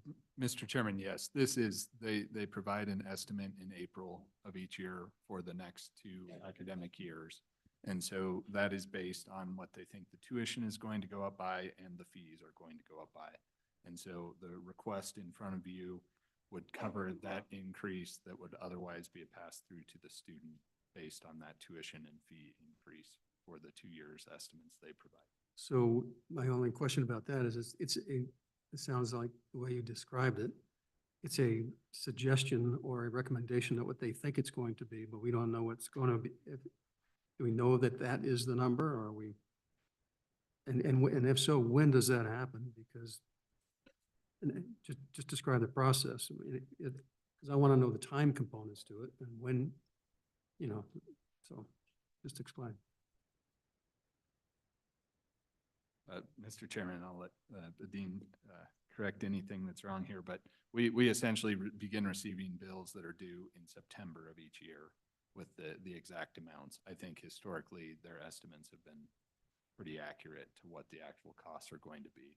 And so this kicks in of September of next year, right? So this is September of 2024 would be the first this year. increase, right? Go ahead. Alex, if you could, when I was reading this and I looked at the income on page 54, and it showed, comes out to about 20 million, 15 to 4 and 684,000. And then I look at your request on 61 at the base budget and the standard budget. It only reflects a need for general funds. It doesn't reflect anything on grants or other type of funds. Is there something and then the clinic income, where is that? Should that not be reflected too in the budget somehow, someplace? Mr. Chairman, Representative Larson, just to confirm, you're back on the medical residency practice piece. I'm on 54, where we come into that and it talks up and it shows the income. So Mr. Chairman, Representative Larson, so this is on the medical residency practice. And so prior to the residencies moving back into agency 67, they were in their own agency 167, and the legislature would appropriate the clinic revenue side. That was problematic with the FQHC designation of the clinic side. And so now you appropriate the state funded, the state appropriation side, but the Educational Health Center of Wyoming has a board that runs the clinic side. They run the clinic income piece of that. It's no longer appropriated through the state appropriation process, but through their board and then through the University Board of Trustees. They see the clinic revenue side. I remember that was removed. Yeah. Okay, thank you. I couldn't quite remember all the details. Okay, please proceed.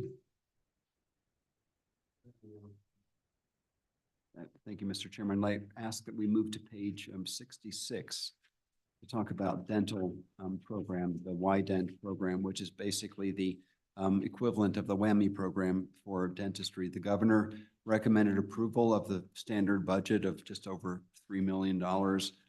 It will fund 13 Wyoming students currently enrolled at both the Creighton University and University of Nebraska.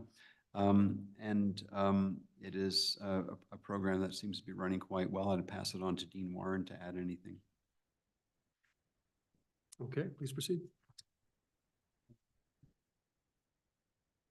I would like to turn to page 69 for the nursing program, or the BRAND program, Accelerated Nursing Degree Program, which describes the Loan for Service Repayment Program for students pursuing a nursing degree at the university on an accelerated basis. and it allows for 8 loans each biennium. The vast majority of these students are actually practicing nurses in Wyoming. No exception request for this, and the governor has recommended approval. Good, please proceed.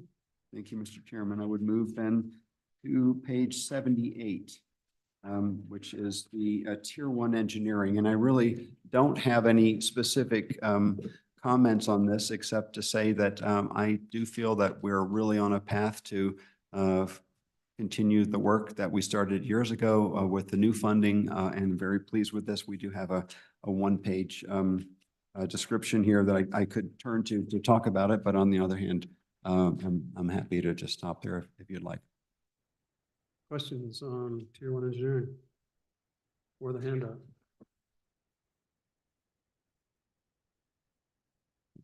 Keep moving. Thank you. I'll keep going. Thank you, Mr. Chairman.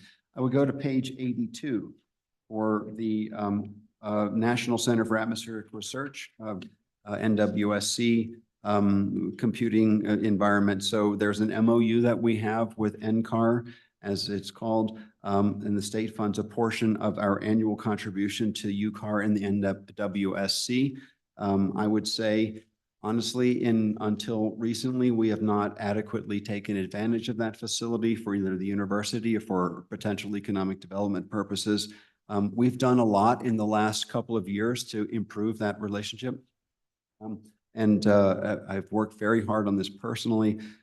We've created 20 new professorships at the university that rather than giving new faculty $1 million in startup funds or whatever they request, we give them millions of hours, 5 million hours of supercomputer time so they can take advantage of this across the entire university. We've created 7 of these. We have awarded 7 of these. We have a number of additional ones. That helps bring in faculty who take advantage of that. And the AI initiative that I mentioned earlier would also take advantage of this facility to actually place a computer there just for AI for industry use. So it's something that we're really taking advantage of. The governor's recommended approval. Please. Thank you, Mr. Chairman. Just for clarification, the narrative says you're appropriated 1.8 million per biennium. The table shows 1.5 per biennium. Trying to understand the disconnect between the two numbers. Thank you, Mr. Chairman. Representative Walters, I don't know if That's an Alex. our wizard can explain that number. Mr. Chairman, Representative Walters, that is clearly the pre-cut number from the last biennium. I believe we had a couple of instances where, and it only shows up where there was a change, but where standard budget information that was carried forward from biennium to biennium for some reason was reverted to old language. And in this case, we did receive that step 2 budget cut during the last biennium, which is the difference, the $300,000 difference. The university does continue to have to pay the full cost of this, even though the state funding has been reduced. Only get what you ask for.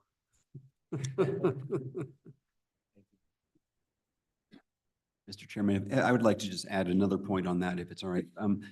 That funding is that we pay to NCAR is by the MOU that was signed some years back that we continue to pay. And so when the step 2 budget cuts came in, as Alex said, we do continue to pay that. That really made me bristle, honestly, previously, but I would say we're now taking much, much better advantage of it. So we're actually getting good value out of that. I really appreciate it. Okay, further questions? Shall I go on? Well, we're almost done, so. Yeah, go ahead. All right, thank you, Mr. Chairman. So I would turn on to page 85. We're near the end here.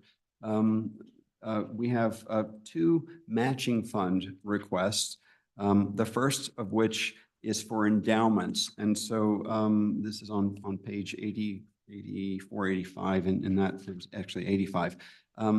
The first of these is for an endowment building match. And so as you may recall, over 20 years ago, the state created an endowment matching program that has helped our University of Wyoming Foundation raise very significant funds for the university. These go into endowments typically, so they're not spendable except for the earnings on those endowments. So they've done a wonderful job of raising funds. In fact, it's certainly, we punch above our weight in terms of the funding we're able to raise in the state of Wyoming and across the country, in fact. So we, in the last year, worked with our board of trustees and the foundation board to do a trial run on matching funds for endowments for professorships and deanships and so on. So the way that works is if we create a deanship, it costs $5 million to create a deanship.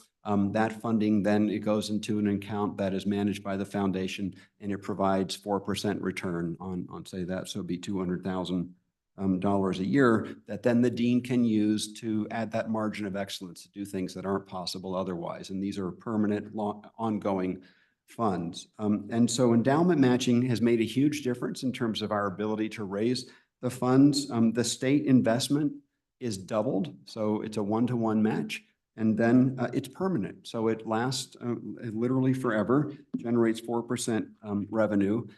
We requested $20 million for this as we begin to build up towards what we anticipate could be a capital, or I should say a comprehensive campaign to raise more funds for the university privately. We're still in the process of determining the plans, and we'll take that to the board probably in the August or September timeframe to see where that goes. But in any case, we want to raise funds. So last year, the University of Wyoming Foundation Board put up $5 million to see if we would match it for professorships on the one hand, and deanships and endowed chairs, and on the other hand for student success. So faculty excellence and student success. We did successfully match all of that, and we have actually a waiting list of donors who would like to provide additional private funds for such endowments if we had a continuing matching program. The governor recommended $5 million for this. That would be along the same lines of what we asked for around student success and faculty excellence. So the language in the governor's recommendation is requiring that the governor's approval on what you're creating, or what college, I presume, or so. What's your take on that? We respect the governor's request and certainly would work with him. What if we strike governor and put JAC instead? I'm not sure I should comment on that. We work very well with the governor and with the JAC, I would say. So. Okay. Representative Stitt. Mr. Chairman, so Mr. Seidel, does it happen when you have matching gifts like this that the donors direct that they want to go to a specific program? And do you encounter any challenges if a donor is, say, overly specific in a permanent fund that may no longer be useful 5-10 years down the road? How do you, is that a problem? How do you deal with that? Mr. Chairman, yeah, Representative Stitt. That is a challenge sometimes. And in fact, there are cases where a donor may wish to provide funding for a certain area that we don't think is really productive, and so we would not accept such a gift. I know some universities have rejected very major gifts at the level of $50 million or more because of that kind of thing. So we haven't had that opportunity to reject such a gift. But the point is, we work very closely with donors to make sure that what they want to do coincides well with what the university needs to do. Follow up, Mr. Chairman. Please. Mr. Seidel, so do you believe that if this were funded at more than the $5 million level, that it would help the university in its research and development activities? I believe very strongly that it would be a great boon to the university. I think we have a pent-up demand of donors. I think we have a lot of momentum around particularly new areas in science, engineering, technology, but also in the creative arts where there's just momentum that's been generated and donors wish to give money. We are currently working with some consultants who lead foundations of other universities, including Tom Moore, not Tom Moore, but Mr. Moore at the University of Illinois that I used to work with closely, and others that are helping us plan out a new campaign for the university, and we believe we can raise the amount of money. We do raise over $60 million a year right now in private funds. We believe we can significantly enhance that. Representative? Jim Moore it was, by the way, Jim, if you're listening. Thank you, Mr. Chairman. You kind of hinted at what I'm going to ask about, but how did you come to the figure of 20 million? Thank you, Mr. Chairman and Representative Henderson. We talked a lot about what that figure could be. And our thinking was $10 million per year based on what we did last year as a beginning for this. And we think we could achieve that in terms of matching gifts. We think we can achieve significantly more. And over time, we think we could also achieve more. So we were successful. We might ask for additional one-time funding for that, but we didn't want to overdo it for the first year. So after a lot of conversation, we thought that that was a good request. Mr. Chairman. So, Mr. Chairman, on a couple issues with the endowments. The initial discussion internally at the board level, when it came to the board, was for a $40 million request. When we analyzed what we were able to do in our capacity internally, excluding this is separate and apart from athletic match or anything else, we felt a more honest number was 20 million, 10 million a year. And if we were early successful in that, we would have the ability to come back and show the success to JAC. And so we backed down from the 40 million to the 20 being a more realistic number. But that would be in three categories: student success, faculty excellence, and research. And I think going to Representative Stith's question, I can think of one time during my tenure where a gift was not accepted, okay? Because it was the parameters were too restrictive. But what happens sometimes is the donor drives the fundraising on some of these categories. And so what we did last year when we test ran it is to do 3 large categories that gifts could fall under those categories, but at the same time, for example, you could have an excellence chair in ag economics that tops off a salary, and so the donor directs it, but it falls into the faculty excellence area. And it's sometimes difficult. The foundation does a good job of assisting with that, but I think it's important to allow that flexibility, and because to do unrestricted gifts, then the donor base says, hold it, my level of trust and interest is in a specific area. I am not completely comfortable to say, here's $1 million for a match, use the proceeds for whatever you want. And so there's a fine balance that happens to get the donor's intent to match the direction of UW going forward.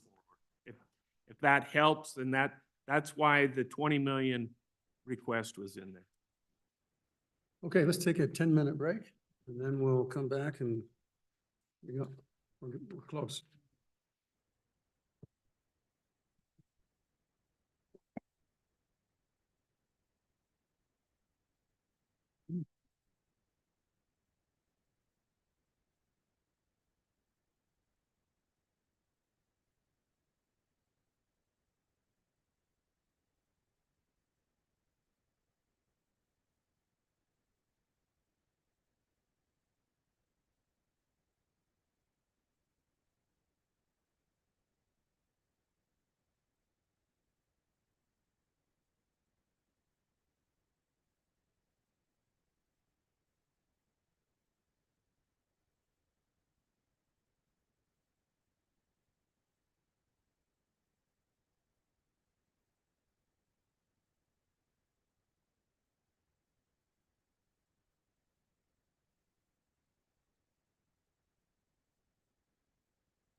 We are back, All right, Mr. Chairman, thank you. off and running. All right, Mr. Chairman, we have one item left up from the standard budget, and then we would turn to VP Mai to have an update on facilities, if that's all right. So Okay. then I would like to ask that we turn to page 88, which is to come to our priority number 10 on our list of exception requests, which is the Wyoming Gas Injection Initiative for Phase 2 for matching funds. So this is the second of the matching fund requests that we have. And so you will recall, I'm sure, that we had last year requested $50 million for during the, what is it, last year, the budget of the 22 budget session for an enhanced oil and gas recovery program that's led out of the High Bay, or the Center for Innovation and Flow Through Porous Media, led by Mohammed Piri. At that time, the legislature decided to phase the project, awarding $25 million to get started on that. We've made very significant progress with that. We had a call for proposals for companies that would partner with us to provide in-kind matching as needed in order to participate in this. A number of proposals were submitted. They were very, very thoroughly and carefully reviewed, in fact, with outside help to make sure that it was an impartial evaluation. And Dr. Piri is in the stage now of making those awards, and those projects will start in the summer. And then we're asking at this time for a second tranche of $25 million for enhanced oil and gas recovery that would be effective in 2026. So we're waiting a year to get started on phase 2, while the first phase is really gets a head of steam to really get going. The governor approved a reduced recommendation of $12.5 million for this request. We are very excited about the potential of this project to enhance oil and gas recovery and revenues for the state going forward. Just one second. So, Chairman. So, Mr. Chairman, this request is for phase 2.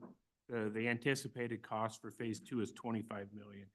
We recognize that it will likely not need those funds until July 25, which is fiscal year 26. But at the point in time those funds are needed, the full 25 million needs to be available for the phase 2 Wyoming Gas Injection Initiative, not just half of it. And so in order to avoid a situation where we may go across 2 biennium budgets, it may be prudent to fund that at 25 million with some language that the funds are transferred as matches occur. But then at least gets funded in this biennium budget for availability in July of 25. So July of 25, so that's basically 18 months from July. And I guess my question is, if the other, so what you're saying is if you have all the money in the pot, then that facilitates being able to raise all the matching dollars to get it done. Not necessarily that you need it for expenditure until, all of it until 26. So, Mr. Chairman, right now, the phase 1 was just awarded and was matched fully. So you have that first 25 that's been matched. That project is anticipated to go through 24 into 25, and then we'll have the time for phase 2. In order to go forward with a full phase 2, it's very difficult to make a commitment to industry to say we want to do a dollar for dollar match when we don't have a secured matching fund backstopping that. And so that's why I said, it would cross a biennium. And so it may make sense to have the full 25 available, but have the funds come over as the matches occur, which will happen. So would language of up to 25 based upon a match work? Mr. Chairman, I believe up to 25 would work. Okay, any further questions, Tom? Okay. Go ahead. No. Any further questions on it? Yeah, this is our second rodeo for this tranche of dollars, so. Right. All right, I get next, anything else in the budget? Mr. Chairman, I've completed the run through of all the priority requests. Okay, then we were gonna have a CapCon update from Mr. Mai, I think, before we go over to WICHE.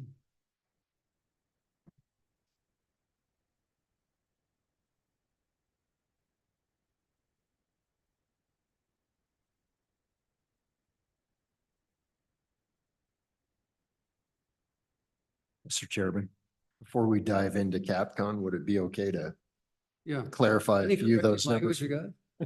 you got? So to answer the question about the electrical shop, we have 11 authorized positions. They're all filled. We do know that there will be some turnover in the next few weeks or month or something like that. So when I'm thinking about electrical shop, I frequently confuse them with the controls shop, which has 9 authorized positions, currently has 9 filled positions. I also know that our shops cannibalize each other from time to time just because of how short we are on labor on this. So those additional positions that were asked for are in addition to these filled position levels. And just to give you an idea of the total, the total custodial shop is 108 positions, 102 are currently filled. So that has changed a little bit in the last couple of weeks. Electrical shop is 11 authorized, 11 filled. Plumbing shop is 11 authorized, 9 filled, 2 currently in process to hire. 9 control shop positions, 9 filled. 12 preventive maintenance shop positions, 12 filled. 12 structural trades shop, 11 filled. We're in the process of hiring that 12. Lock shop has 4 authorized positions. We have 2 filled in it. Grounds crew has 6 authorized positions, 5 of which are filled. They're in the process of hiring now. And the equipment shop has 14 authorized positions, 13 are filled. So they're pretty full. And the only other point I want to make on this is even adding these additional positions back still won't get us to our 2017 pre-budget cut levels. Meanwhile, we've added hundreds of thousands of square feet of building space, and we've added a lot of grounds space on the campus. So just to put a final point on that. Little different picture. Okay, any questions on that particular issue? Before you go on, Chet, did you get a password to log in? I think that Ken was looking for a password to log. You got it? I just want to double check. Okay. All right, please proceed. Mr. Chairman, what, do you want to go through all the current projects under construction or? Well, all the large ones. Okay, well, that was where I was going to go. Thanks, Mr. Chairman. They're all pretty big. Why don't we start with the College of Law expansion? That is a $30.8 million guaranteed maximum price on that project. It is on time and on budget thus far, and we anticipate that wrapping up in early July. We want to have it ready to go for people to move back out of Hill Hall, back into the College of Law, and have classes in the building this fall. Any questions on it, I'd happily answer. Go ahead. Thank you. Bill, do you know how we did on matching funds on that request, on that project? Mr. Chairman, the funding breakout on the College of Law is $15 million of state funding. UW Foundation donor is $3.8 million, and major maintenance is $19.2 million. Total that, and UW Law College reserves $300,000. That was for a kind of a last second ad in the law library. That total is $38.3 million, which is the total project budget, including the contingencies, administration costs, and all of that. And the GMP is $30.8 million. Okay, next. Mr. Chairman, I'll take them a little out of order just because this is the order we submitted to State Building Commission. Science Initiative Shelf Space Build Out Project. That one is supposed to wrap up probably in mid-October of this year. It's currently underway and going well, as you would hope, given it's a new building and this is simply finishing it out. Those unfinished spaces, that's a $12.25 million total project budget with a guaranteed maximum price of $11.7 million. Okay, questions Proceed. on Science Initiative? Go ahead. Okay, Mr. Chairman, this is a portion of the War Memorial Stadium West Stands project. We list it separately. It's called the Athletic Ground Storage Facility. It's $4.1 million total all-in budget. It's a storage and maintenance facility that's being constructed over to the south of the indoor tennis facility right now. It's actually coming along quite well and should be finished ahead of schedule, which is nice because all of that equipment that has historically been unfortunately stored and really unfortunately maintained underneath the West Stands will now be properly stored and properly maintained in this facility. So this was part of that project. We break it out separately so that everybody, it's just more transparent for everyone. So that's a $4.1 million total project with a GMP of $3.1 million. Completion date, Mr. Chairman, I think we're at no later than April. I'm guessing it'll be done in March. If you happen to be in Laramie or if you come to Laramie and you want to see any of these things, let me know or drive by them yourself and you'll see it. It's actually pretty amazing how quick they moved on that building. Mr. Chairman, the next project is the War Memorial West Stands project itself. Total project budget is $84.9 million. That doesn't include that 4.1 that we just talked about. The GMP is 68, call it $68.1 million. And that project, if you've been over there, I think you probably saw how quickly it started moving those stands, those lower stands. So again, this is a two-part project. Lower bowl is happening right now. Upper bowl, the press box and all of that will happen next year.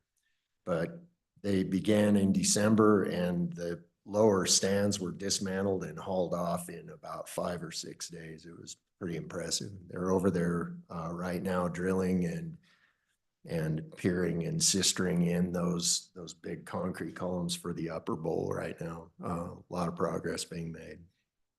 Where'd they put what they took down? Well, I asked that same question, Mr. Chairman, because I saw an awful lot of aluminum getting hauled away, and I'm not sure I have the full answer yet. But to me, that was some pretty valuable metal. I think it's cooked into the total project budget, but it was a lot. There were a couple of semi loads that went out of there. Okay, go ahead.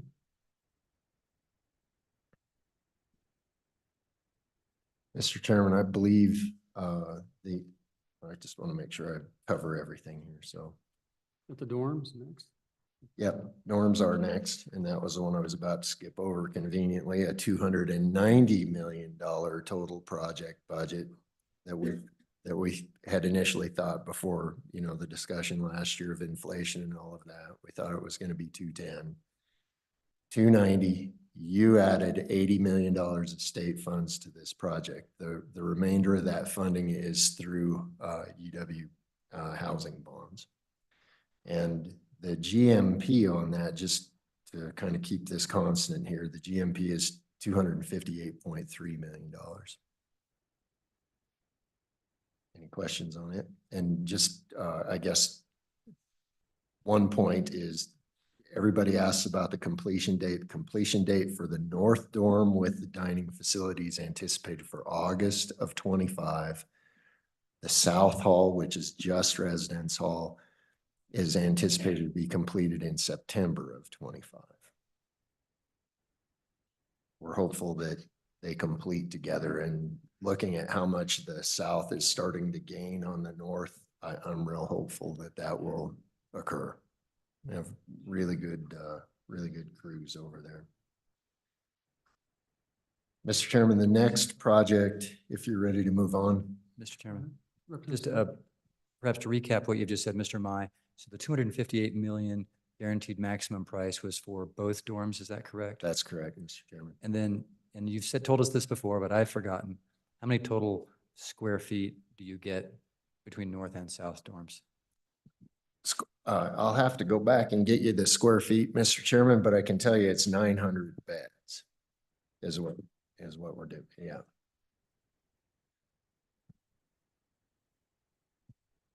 Bear with me just a minute. I may have the square footage here.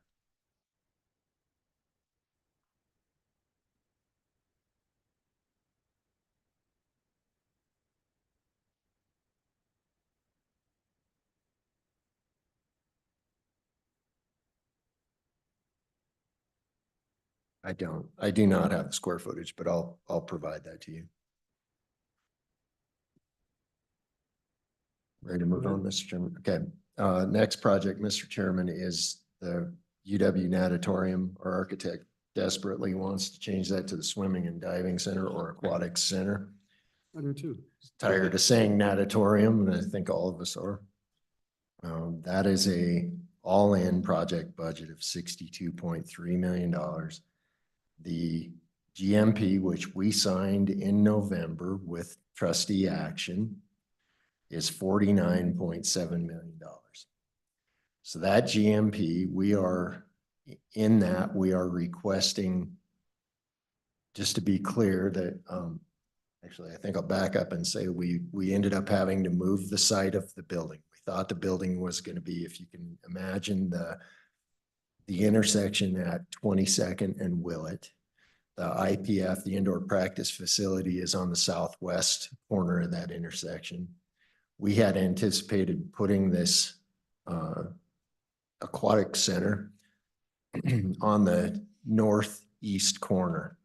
There were commitments made a few decades ago on that northeast corner due to a rec field agreement with Land and Water Conservation Fund that ties our hands pretty effectively. It takes a significant amount of time to get that modified to change a use there, it turns out. So we shifted gears and moved that to the south. So it is on the southeast corner of that intersection now. That's the building site.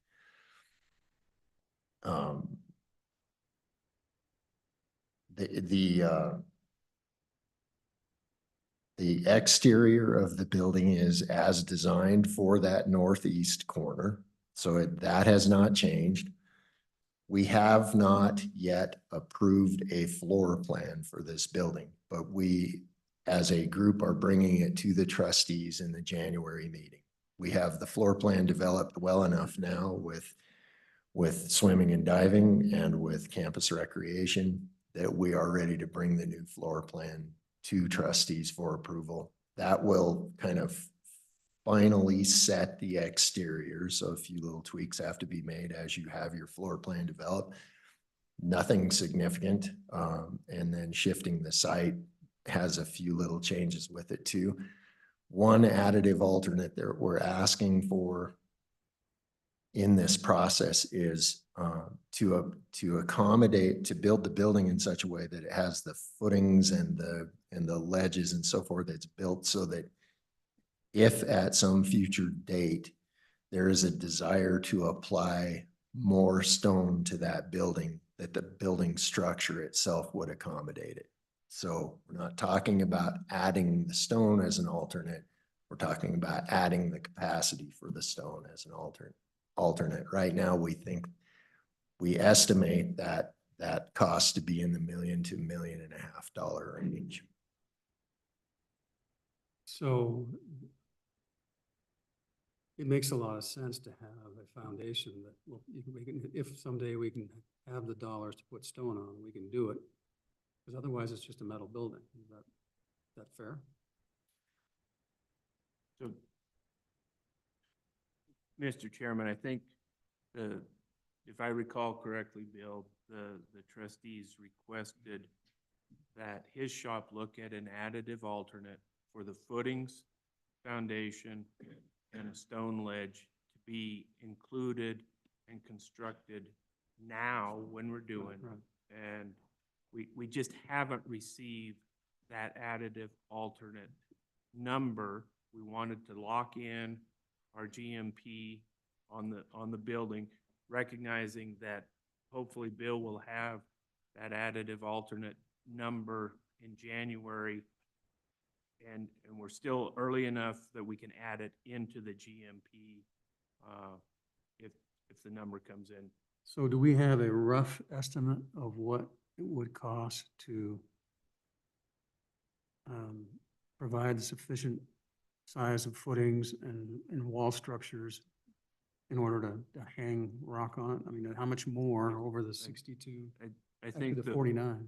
The footings, the foundation, stone ledge, I think the best guess, my recollection was $1.5 million plus or minus for that additive alternate to beef up those three components.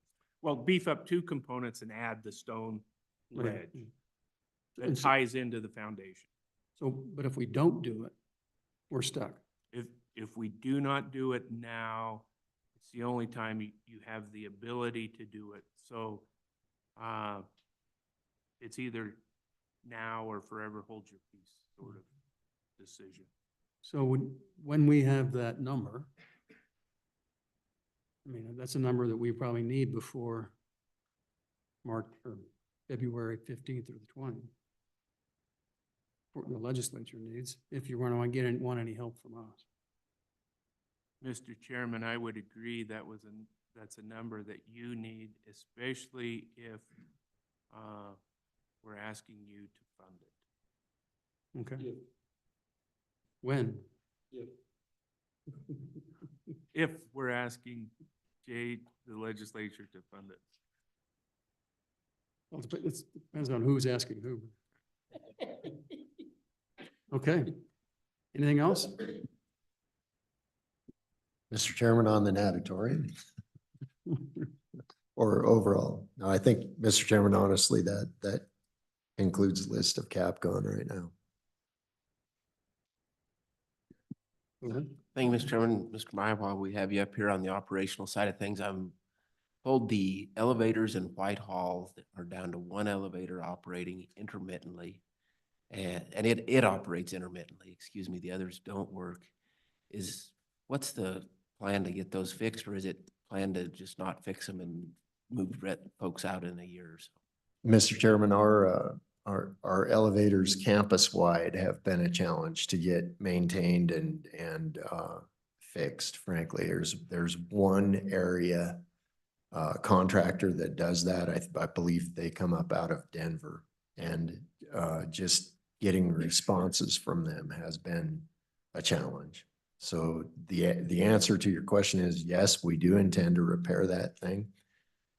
And we also do intend to maintain all of our elevators. They should never have gotten to that level, but that's the world we're living in right now. So how long has it not been working? Mr. Chairman, Alex might be the better one to answer that one. Mr. Chairman, it's my understanding that there's been a number of them go down this fall semester.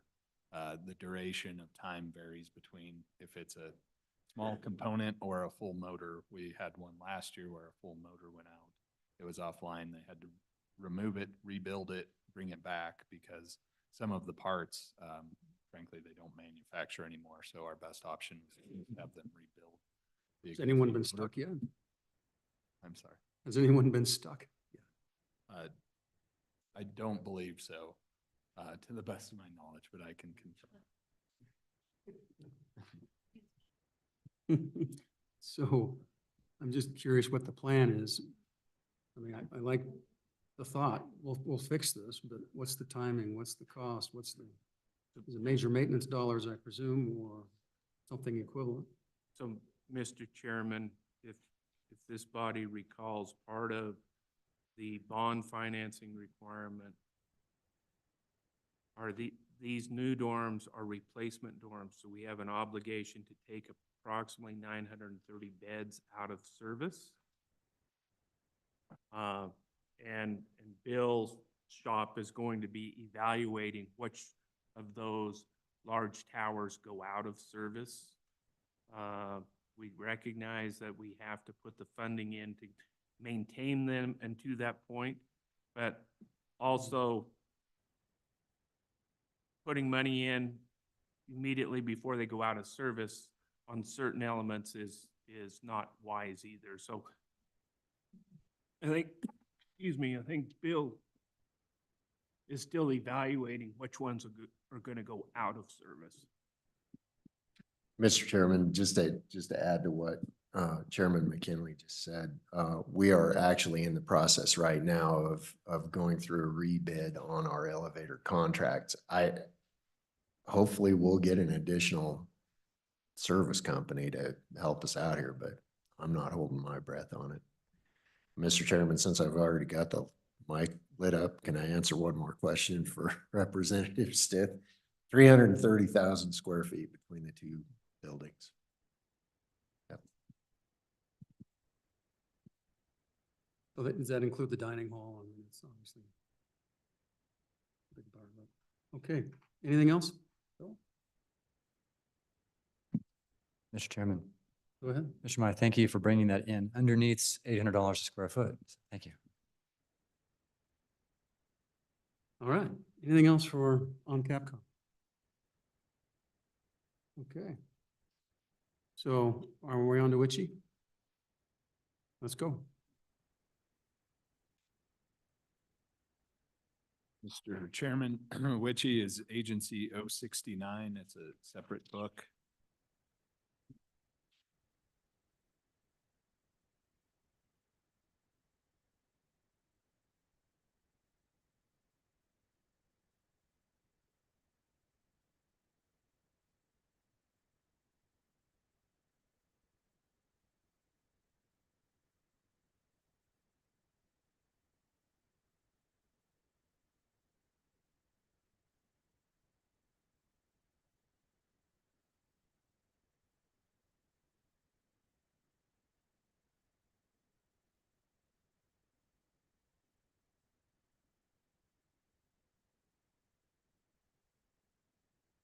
So WICHE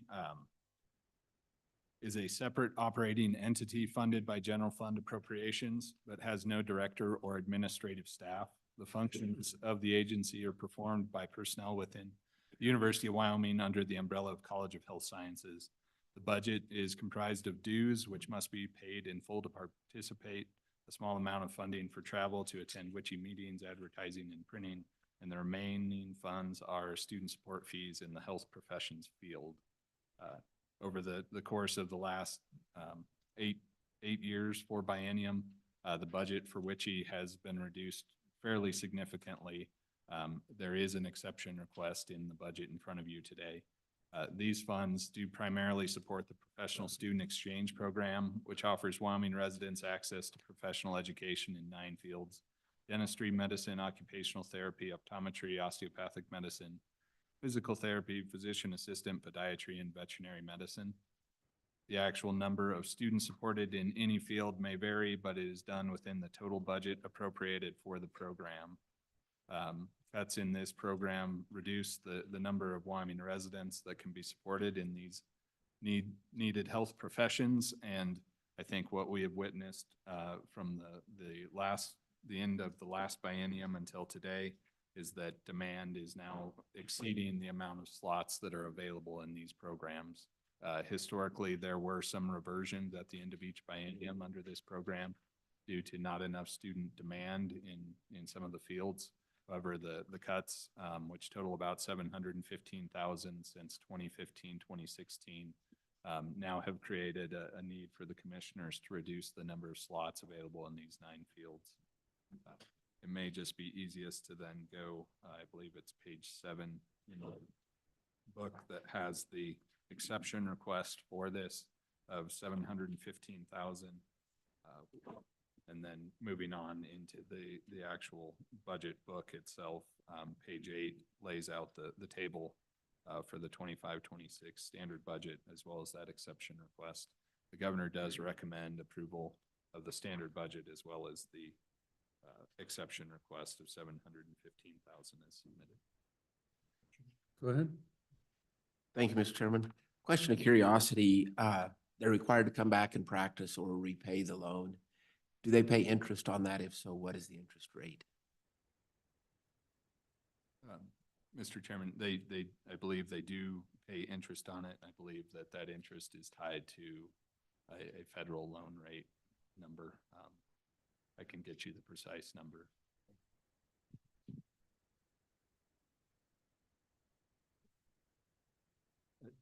Mr. Chairman, just to confirm, there is one program that does not have that work requirement, and that's which. Representative Stiff?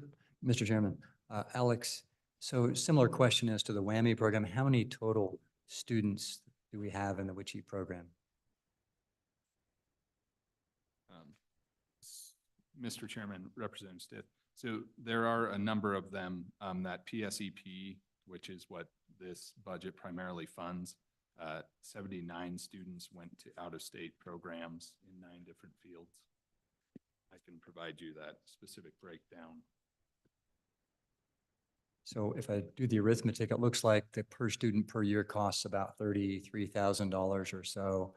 And if comparing that to the WWAMI program, obviously WWAMI is more expensive at about $170,000 per student per year.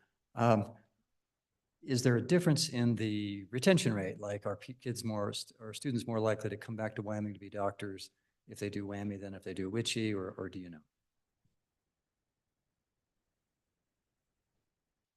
Mr. Chairman, I hesitate to venture a guess. I don't know that for sure, but Dean Warren can likely answer that.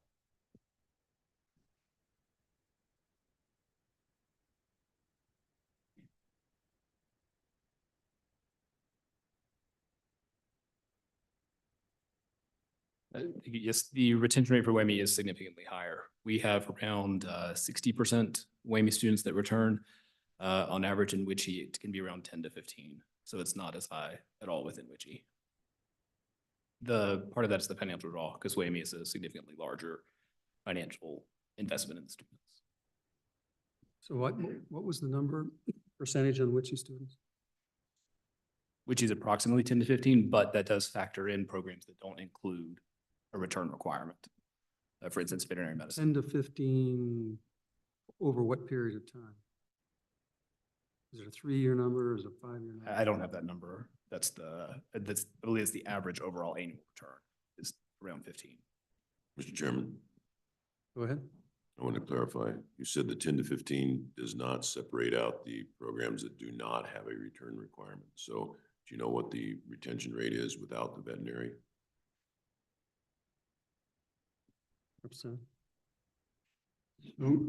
Thank you, Mr. Chairman. Dean Warren, or maybe even Alex, maybe kind of remind me of the history. It seems to me that we were at a period maybe in the 90s where that return policy was not in place for any of them. And there was a policy decision made that then required for those disciplines getting WICHE funding that they had to come back for a period of time. I think it's 3 years, right? And if not, then there's a repayment, except for the one discipline, which is veterinary science. There had been a couple of efforts to bring that into the same requirements, but we've not done that yet. But am I remembering that history somewhat accurately?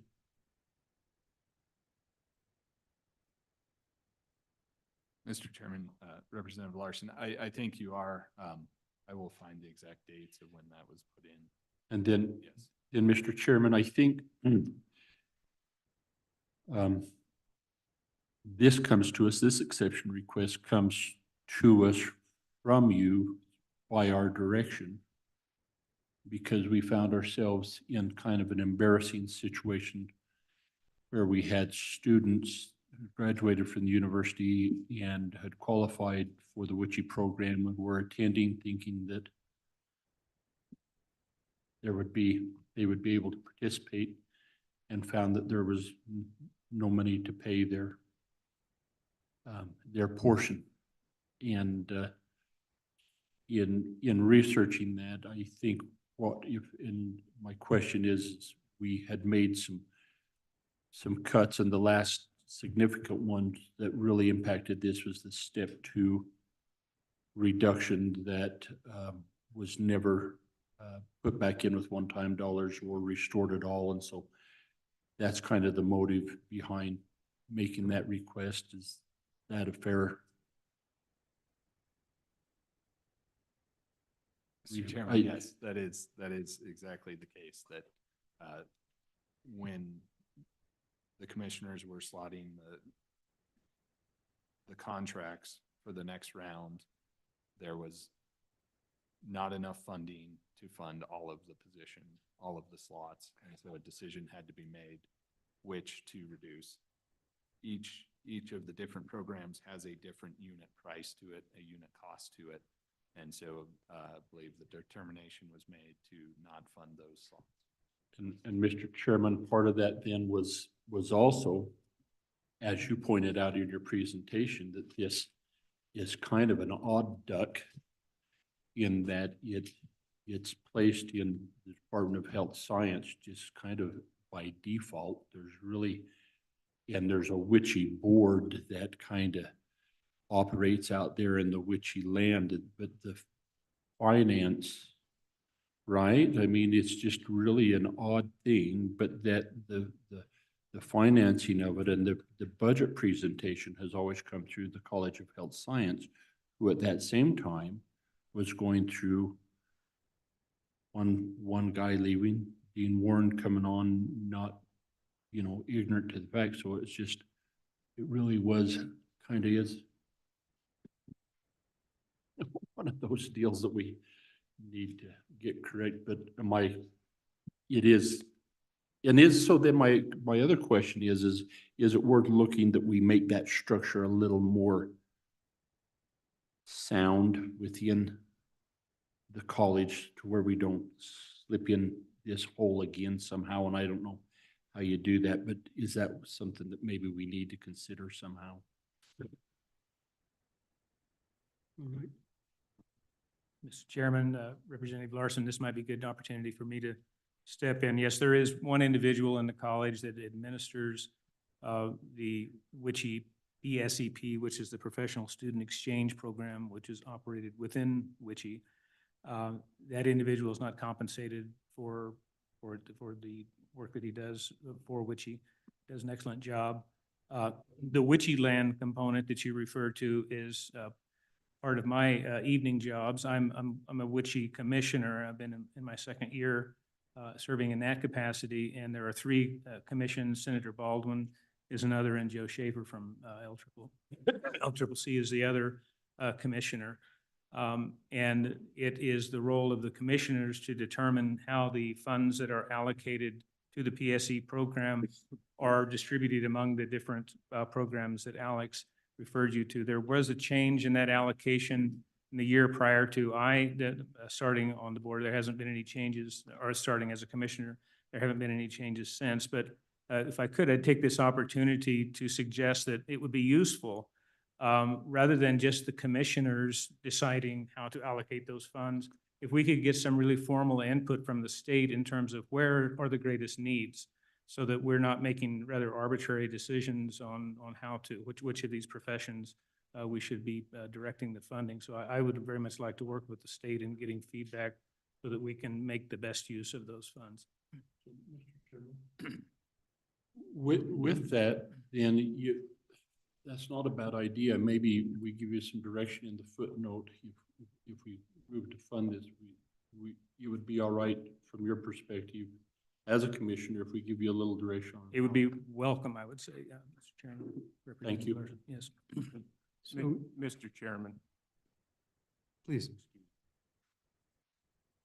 Mr. Chairman, the university can make a commitment, and I'm going to kind of put this on Alex, but through the 069 budget, to make sure that we're taking a look at WICHE going forward. We stubbed our toe a couple years ago, and it fell through the cracks. It's now back on the radar, and we'll make sure that it gets addressed on an annual basis to avoid it falling through. So what I'm trying to remember why we took the obligation of the 3 years away on the vet side. And or maybe, so I'm just trying to, because we have a significant shortage of vets in Wyoming. So what, is that something we ought to look at?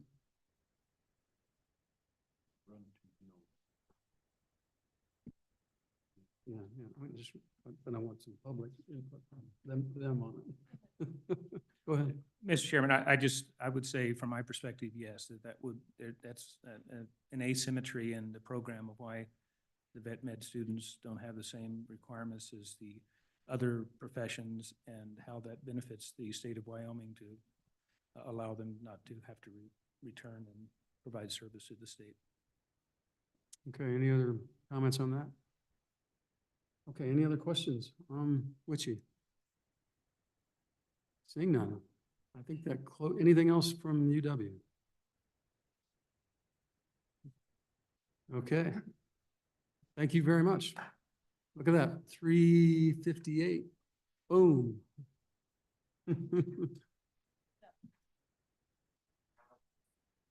Yeah. So committee, Don, why don't you, while folks are packing up and moving out, why don't you walk us through tomorrow? Anything else we need to do today?